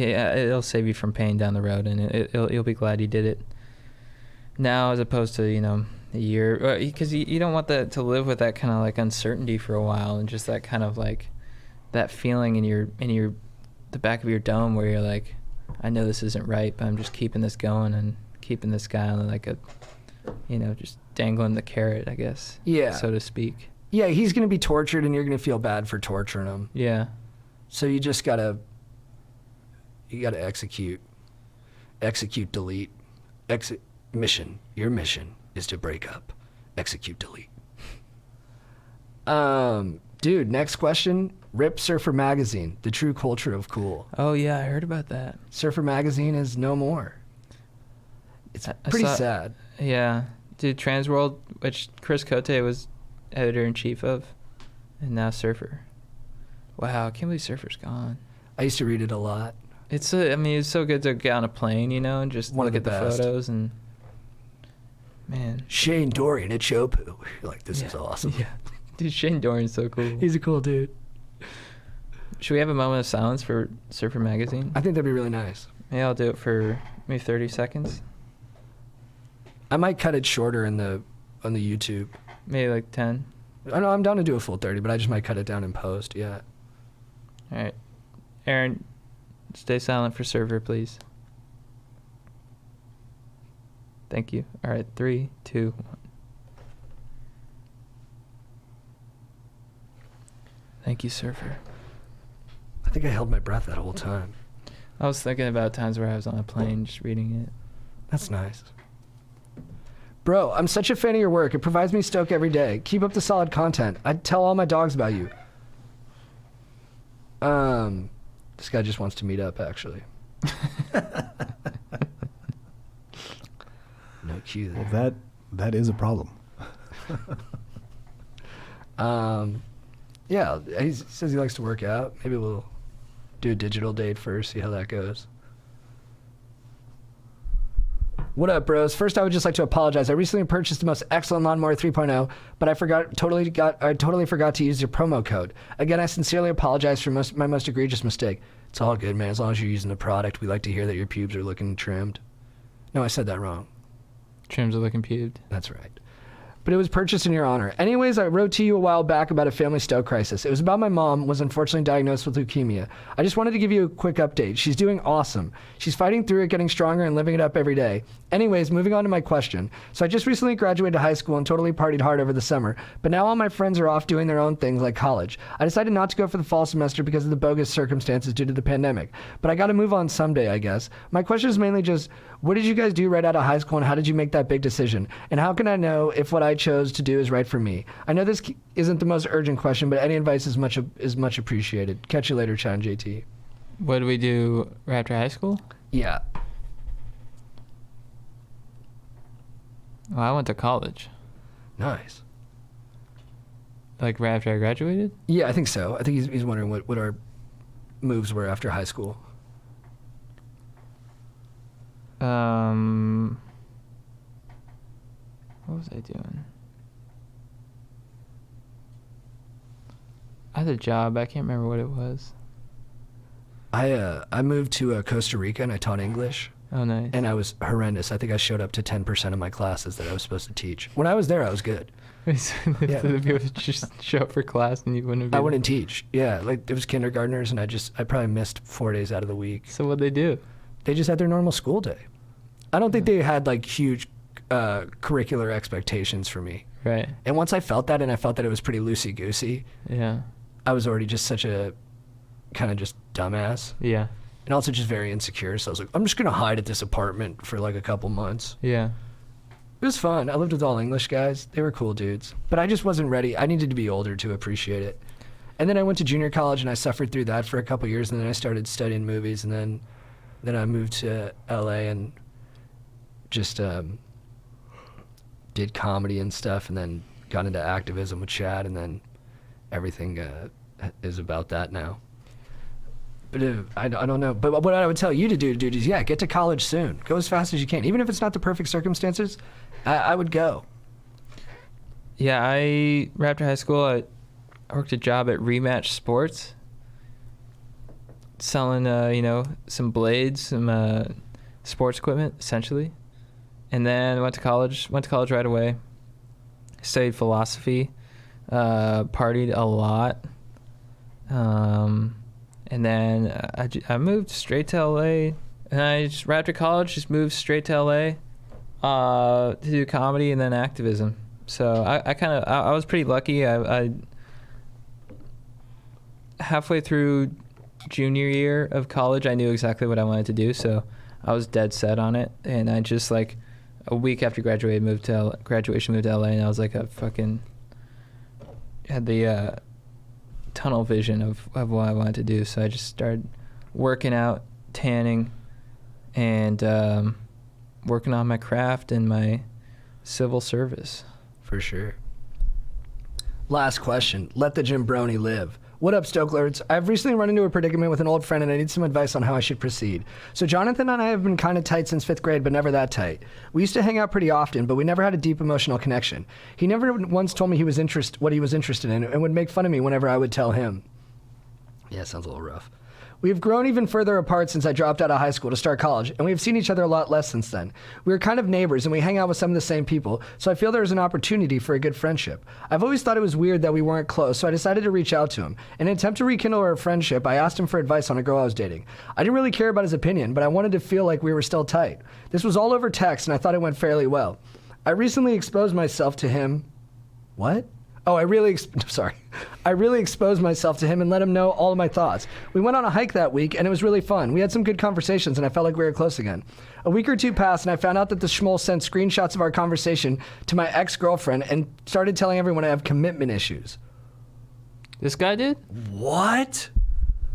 What a maniac. Not chill. Oh, dude. I'm just going to go into the town real quick. I'm Jeremy Renner. You just told me the story. You're Ben Affleck. I just go, hey, whose car we taking? Jesus, dude. This is not the first time he has done something like this to me, but I want it to be the last. Yeah, I mean, dude, you can't hang out with this dude. Should I forgive him another time and try to restore our friendship? Should I punch scrawny little face and light poop bags on his porch? I like that energy. We're not going to do it, but I think that's the appropriate energy for this betrayal. Or should I just go on trying to ignore him and let my anger fade? I mean, that too. It's the energy of 2, but it's the decision and choice of 3. Yeah, I would say drop this dude from your life ASAP. Just cut him.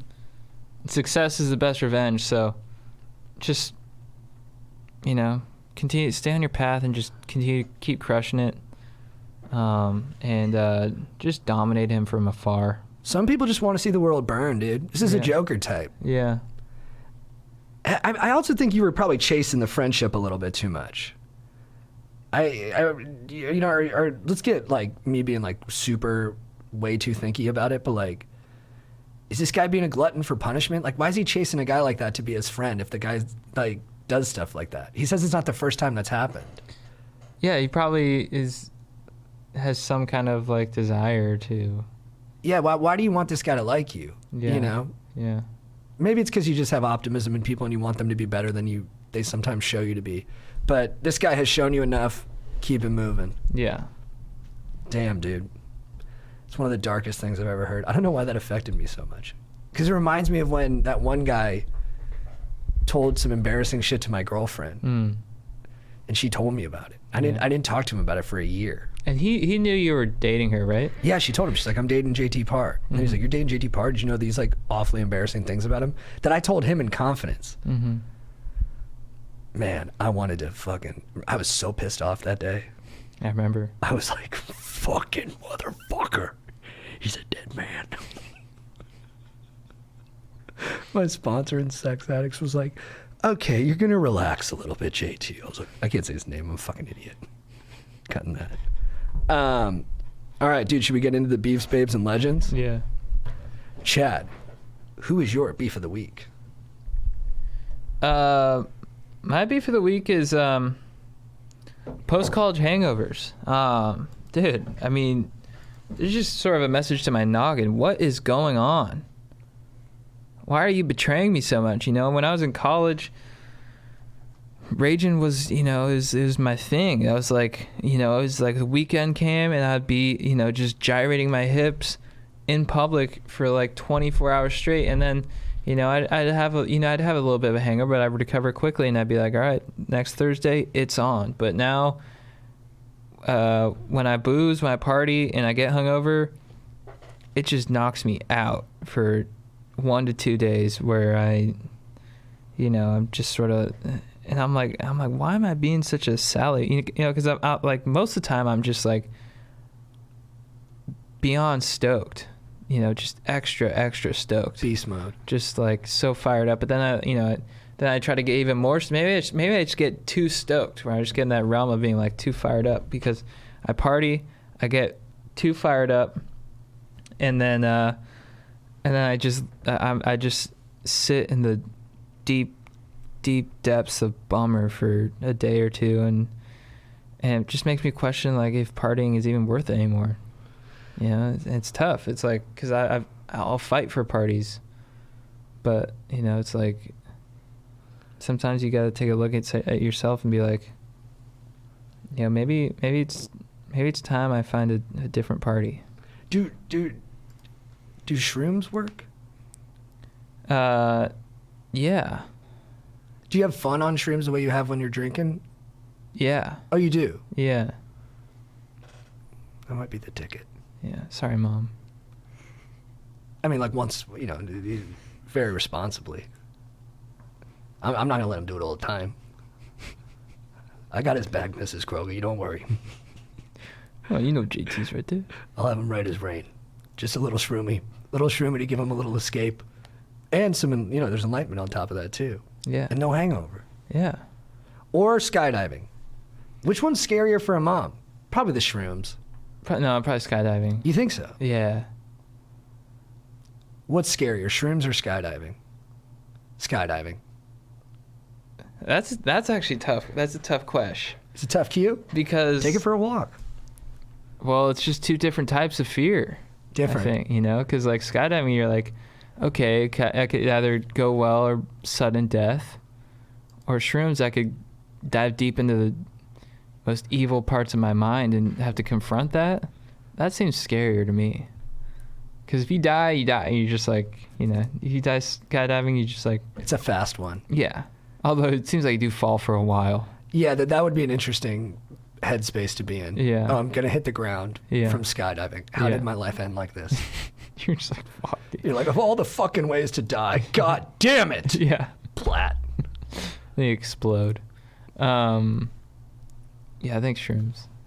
If you're falling from the sky, do you at the end, though, try to do something physical? Like, do you just cover your face and be like, no? Or do you try and, like, tuck into a ball and kind of roll onto your back and just see if there's any way you can physically kind of get out of it? I think... Did you just bring that shoulder in and you just try to hit that roll? I'd like to think that's how people try to do it, but I think in reality, it's kind of like, oh no, oh whoa, back up, it's not disemboweled. Oh, yeah. What do you think? Scarier? Skydiving, but shrooms are pretty scary. Yeah, but skydiving's scarier. Doing both of them at the same time, too much. Whack-a-noodle, don't do it. I can say that 100%. Do not do that. Oh yeah, I did. No good. I want you right as rain when you're skydiving. Mm-hmm.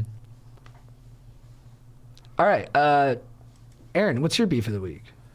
My beef of the week, you mentioned a little bit earlier, but it's the countries of Turkey and Azerbaijan. Fucking get out of Armenia. What the hell are you doing? We're not having a genocide going on. We have a fucking global pandemic right now. It's just so frustrating. The fact that the Armenian genocide isn't recognized, especially by the main participant. Now they're trying to start shit again. It's awful, and they're out. Armenia's out-financed, outgunned. It's crazy. I don't know if we can get involved. I don't know. Well, I mean, some articles are saying like the F-16s that Turkey's using are the F-16s that we gave them. Oh, I'll bet. And that they're probably from Top Gun. We need their allyship. 14, sorry.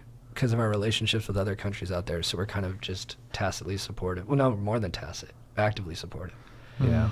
Yeah, dude, it's a motherfucking bad situation. You hate to see something like that happen. I mean, it's just, you'd think in modern times that like just being like, just like a warmonger would be, I don't know, people wouldn't do it anymore. Like we've gotten past that, but no, people just want to acquire more stuff. They keep grudges from 100 years ago. Yeah. It's crazy. Yeah, it's really too bad. I'd like to see it get more coverage too. So thanks for bringing it up. Yeah. My beef of the week is a silly one. It's but it means a lot to me. It's from Gangs in New York, and it's with Bill the Butcher. Now, probably maybe my favorite performance of all time, Daniel Day-Lewis as Bill the Butcher. That was kind of like the way Frank was talking about A Fistful of Dollars. That was kind of Gangs in New York for me. That was the first movie that introduced me to it. I was like, wow, there's like ideas in play here. Yeah. But so Bill the Butcher, you can kind of, even though he's like an asshole and he's a violent like criminal, you can kind of buy into the fact that there's like an integrity to him. You know, he has his values, the things that he believes in, and he's brave in defending those things. But there's one moment especially where, because first when he kills Prince Valen, who's this epic enemy of his that he has this like deep, abiding respect for, he gets him by throwing another guy's body into him and then stabbing him in the side, which I guess all is fair in war, but it's a little underhanded. But still, you're like, all right, look, it was a clever move and it was smart in battle. I'm not going to judge another guy who's actually in battle.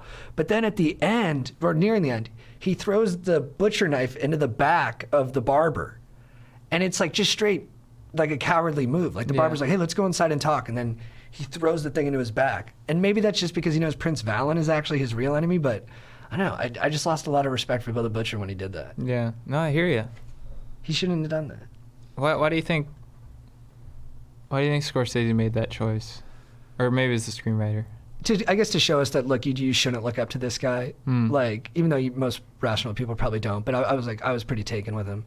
I think, so yeah, maybe it was good to do that because you don't want to, maybe it's the same move like when Leonardo DiCaprio like hits Margot Robbie in the stomach in Wolf of Wall Street. Yeah. That's like the moment where you're like, even though he's been such a piece of shit before then, that's the moment where you're like, oh, fuck this guy. Yeah, I watched it. Scorsese always does that. He gives you a fuck this guy. He makes you love the bad guy, but then he gives you a fuck this guy moment. Yeah, I watched a YouTube video, I think related to the Tony Soprano one he did, but it talked about the cinema of excess on the Wolf of Wall Street. Have you watched that one? No, on Nerdwriter? I'll check it out. That sounds right up my alley, yeah. Yeah, where he's talking about how in Wall Street, the difference between, like, Scorsese actively tried to put all of that excess and stuff in there.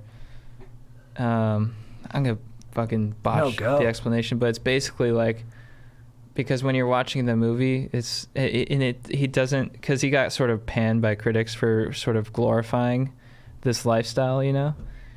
But I think, and this guy argues that the reason he did that is because it's like when you're watching the movie, you're basically looking in a mirror. That's what it is. It's a commentary on you. It's why do you like it so much? Right. Why am I so titillated and excited and pumped up after watching that? Yeah. It's because that douche that you're looking at, you like that douche. You want that douche in you. Yeah. No, I totally agree. That's why I thought all those critiques of that movie being like that it celebrates douche culture. I'm like, no, it's reflecting douche culture. Yeah. That's what Michael Eric Dyson always said about hip hop. He's like, at its best, it's like incisive about pathologies, and at its worst, it just reflects our worst pathologies. Right. Like misogyny, materialism, all that stuff. I was like, oh yeah. So all art is basically worthwhile. Yeah. Totally. Especially Marty doing it. But yeah, dude, Bill the Butcher, why'd you do that? Why'd you chuck that into his back, bro? That was a punk move. Chad, who's your babe of the week? I couldn't think of one, so I think I'm just gonna improv it. My babe of the week.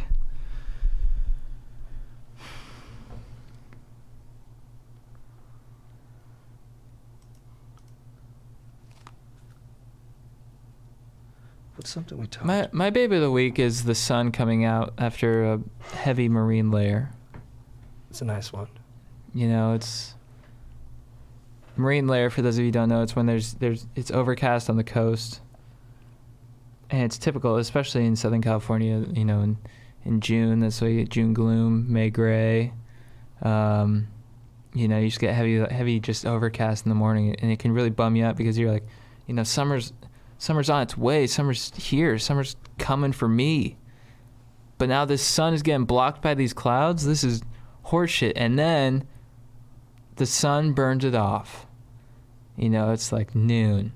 And the sun starts poking through. And within this 10, 15 minutes, it's all sun. And it's all blue. And you feel reborn. You feel like a rebirth. You're like, thank you, Apollo. Thank you, Poseidon. Thank you, Zeus, god of the sky, for bringing us these fresh UV rays that are going to bring me vitamin D and stoke. And so I think that's a massive babe for me. That's just like, it's like the hottest chick I know. Dude, one of my favorite things is to say when it's like 10 in the morning and it's cloudy, it'll burn off. Yeah, I was going to say burn off. Yeah. Dude, it'll burn off. Don't worry, that's going to burn off. Yeah. It's just such a cool way to think about it. Yeah. The sun's just going to power blast that It's gonna stuff burn off. that off. Yeah. Aaron, who's your babe of the week? My babe of the week is my boy Yadier Molina. He's catcher for the Cardinals. Legend. He is a legend, but he's a babe because, I mean, despite the Cardinals losing in this past series, he still batted like 500 at age 38 as a catcher. That should be your golden years, and you're just kind of hanging on and just handling the pitching staff well. But he's still doing it with the bat and doing it in situations where I feel like in the last game he probably had the only hits that we had. I mean, he just never gives up and does the right thing, slaps the ball to the right side, gets on base a lot of different ways, and is a super leader. And there's a possibility that he wants to play 2 more years. There's a possibility he might do that somewhere else, and that'd be terrible. And I hope that doesn't happen. I hope St. Louis is smart enough to re-sign him for as long as he wants to play, because really, sure, we have a young guy who probably thinks he's ready, but it doesn't matter. This is a once in a generation guy. They showed the stats, like, just like him and Wainwright are the only 2 guys who've been on the same team that long, and all the postseason stats he had when he wasn't on the Yankees in the 90s, like, it's just amazing what he's been able to do in his career, and it'd be great to see him extend that in St. Louis. Nice. He's a beast. I want his knee specialist. Whoever's doing his knees is doing a great job. My baby of the week is the grilled cheese sandwich. Hell yeah. Specifically the one that my mom's boyfriend made today for me. Wow. My mom's awesome boyfriend, Greg, legend. Made me a grilled cheese. And wow. You know when someone just they cook the bread perfectly, where it's got that like brown kind of crunchiness on it, and then the cheese is perfectly melted inside. And he did like a 12-grain bread with a pepper jack cheese.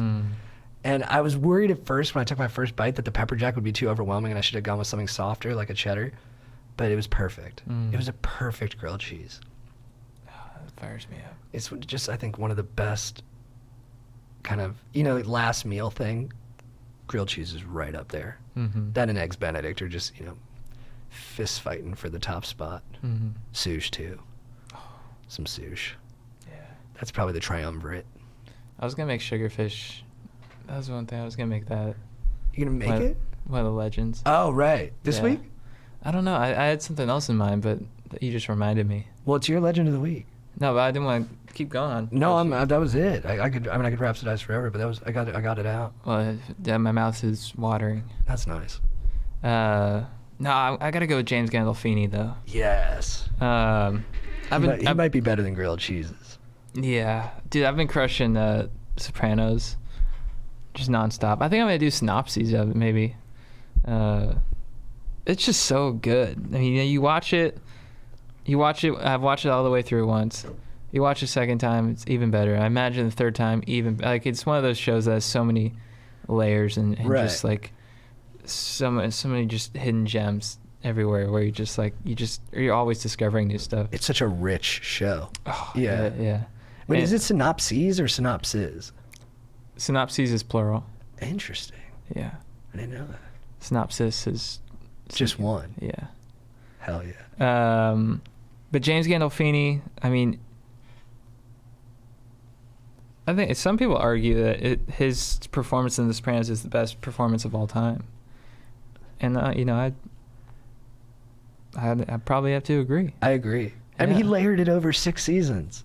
6 seasons. I mean, every scene, like the scene in the first season where he's like, it's fucking Jimmy, and there's just like, and JT sent me a video on how he basically how James Gandolfini navigates emotion. I mean, in so many scenes, you see him just like enter so many. He's like a full human being. He does so many different emotions. So and just like it's just like he's just in and out, and he's angry, he's sad, he's blah blah blah. He's and the way you feel about him, you're like pissed off at him, then you agree with him, then you're laughing at him. Yeah, it's so good, and it's just so masterful, and he's just, R.I.P. for sure. The greatest. The greatest. So yeah, I just want to pay homage to James Gandolfini. You're a legend. Sopranos, what up, guys? You gotta watch it. If you haven't watched it, you're gonna love it. It's just the best show ever. And also, since you can watch it, be glad you can watch it now, where you can stream it and binge it, because when it was on originally, they took some massive breaks between seasons. Right. It was really frustrating. Yeah, years. And it was before before shows did that, like before Game of Thrones took 1.5 years off to do the last season, like The Sopranos did it. I like the way HBO acts with its shows, where it's like, you're lucky that we give this to you. Yeah. So you're on our timetable. We're artists over here. That turned me off about Sopranos, so I didn't watch the end. Oh, really? I respect that. I was thinking about that actually. I'm like, because I'm just like cruising through I can't imagine waiting a whole week for another episode, but the gift of having a new episode like that Sunday would be just incredible. But tremendous. It really would test your patience. I kind of wonder, was it better when we watched shows like that? I liked it more. I was telling you, I like watching movies on cable more. I don't like having to pick a movie and start at the beginning, go all the way to the end. I like to jump. I like to do 30 minutes in this movie, last 40 minutes of this movie. Yeah. Then something new I haven't seen pops up, I watch that. But I like being able to flip around. Yeah, it seems like the way we binge movies and shows now, it's less a part of your life.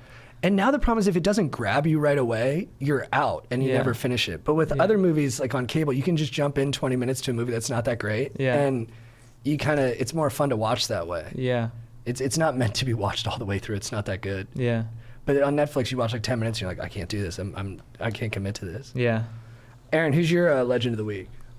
My legend of the week is Cardinal and Hall of Famer Bob Gibson. He passed away on Friday, unfortunately the same day that the Cardinals lost. So that was a big, huge blow. And a lot of the teammates, a lot of the guys on the team knew him personally and had relationships with him personally. And I don't know if they knew.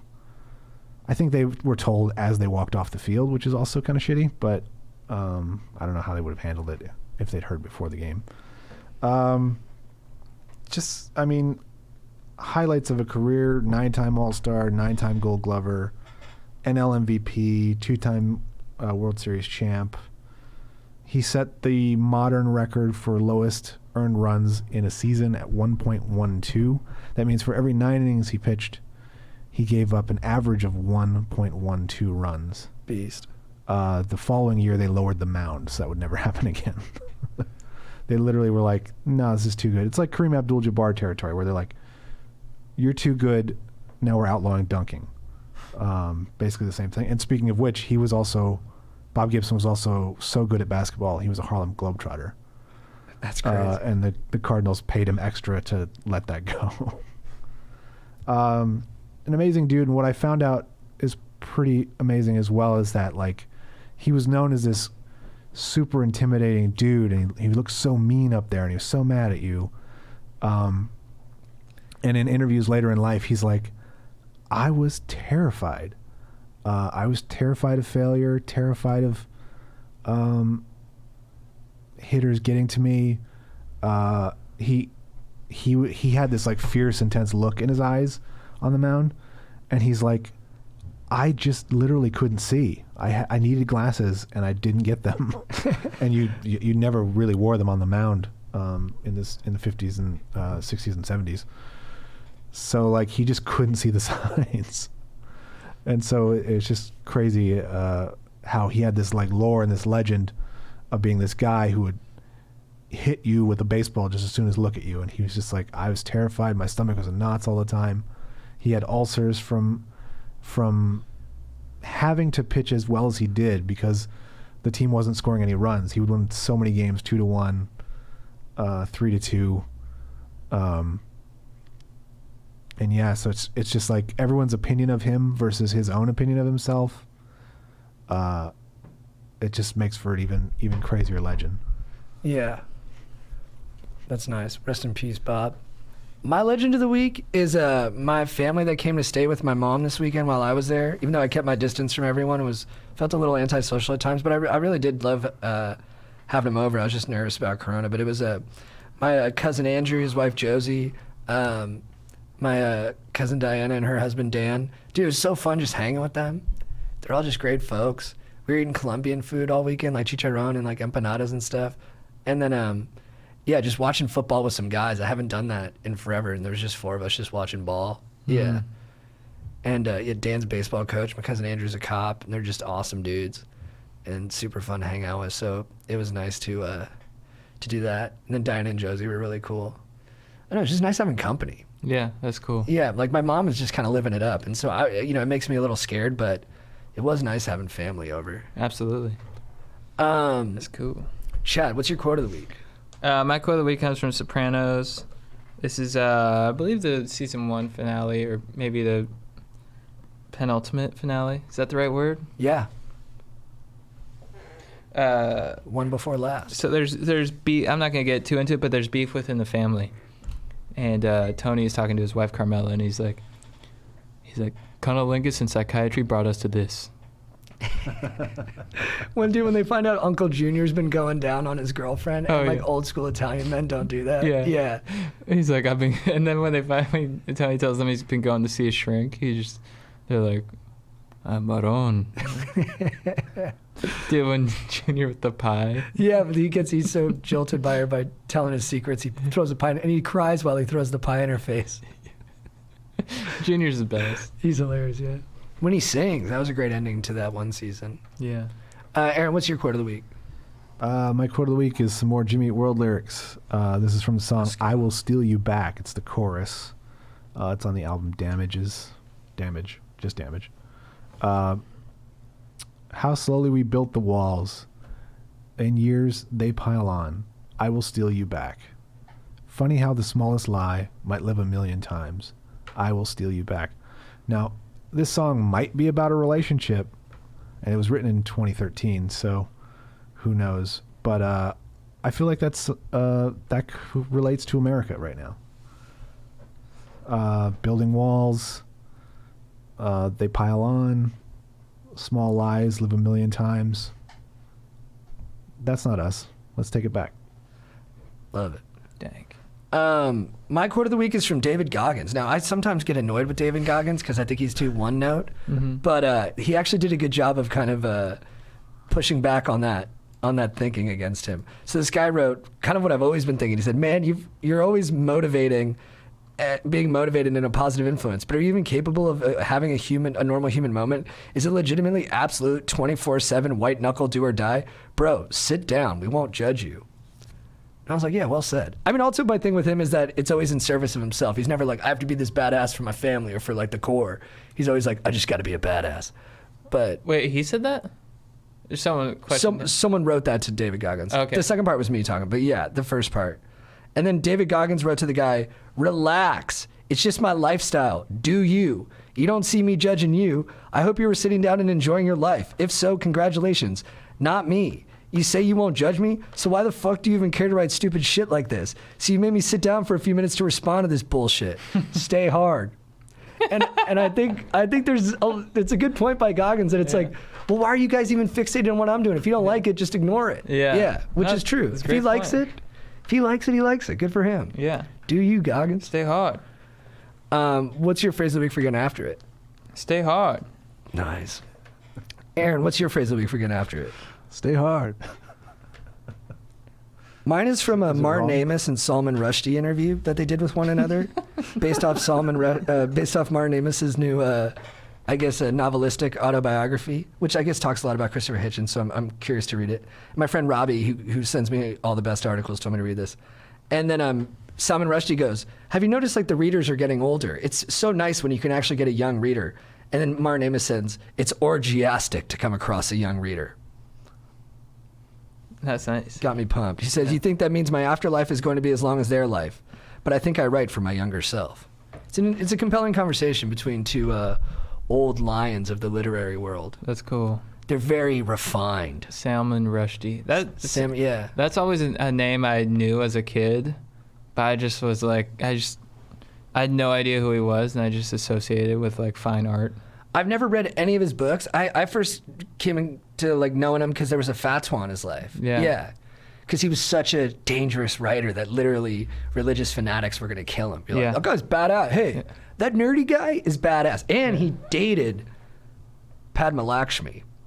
Wow. Yeah, they were married. Yeah, they were married, yeah. And I mean, Salman Rushdie, not conventionally hot. Yeah. But... That's putting it mildly. Yeah, right. But women like him. Dude, Thank you, Salmon. I feel bad saying his name. Salmon. Do you know who's on Bumble? Who? Sharon Stone. I've read that. I love Sharon. So I just watched Casino the other day. One of my favorite movies of all time. I'd date her. She's at an 11 that whole movie. Yeah. Just, you motherfucker! Yeah. Give me my diamonds! Yeah. He's like, you never loved me! You used me! She's like, oh, fuck you, I never loved you. All you want to do is control me. He's like, control you! He's like, you gotta move on, Sammy.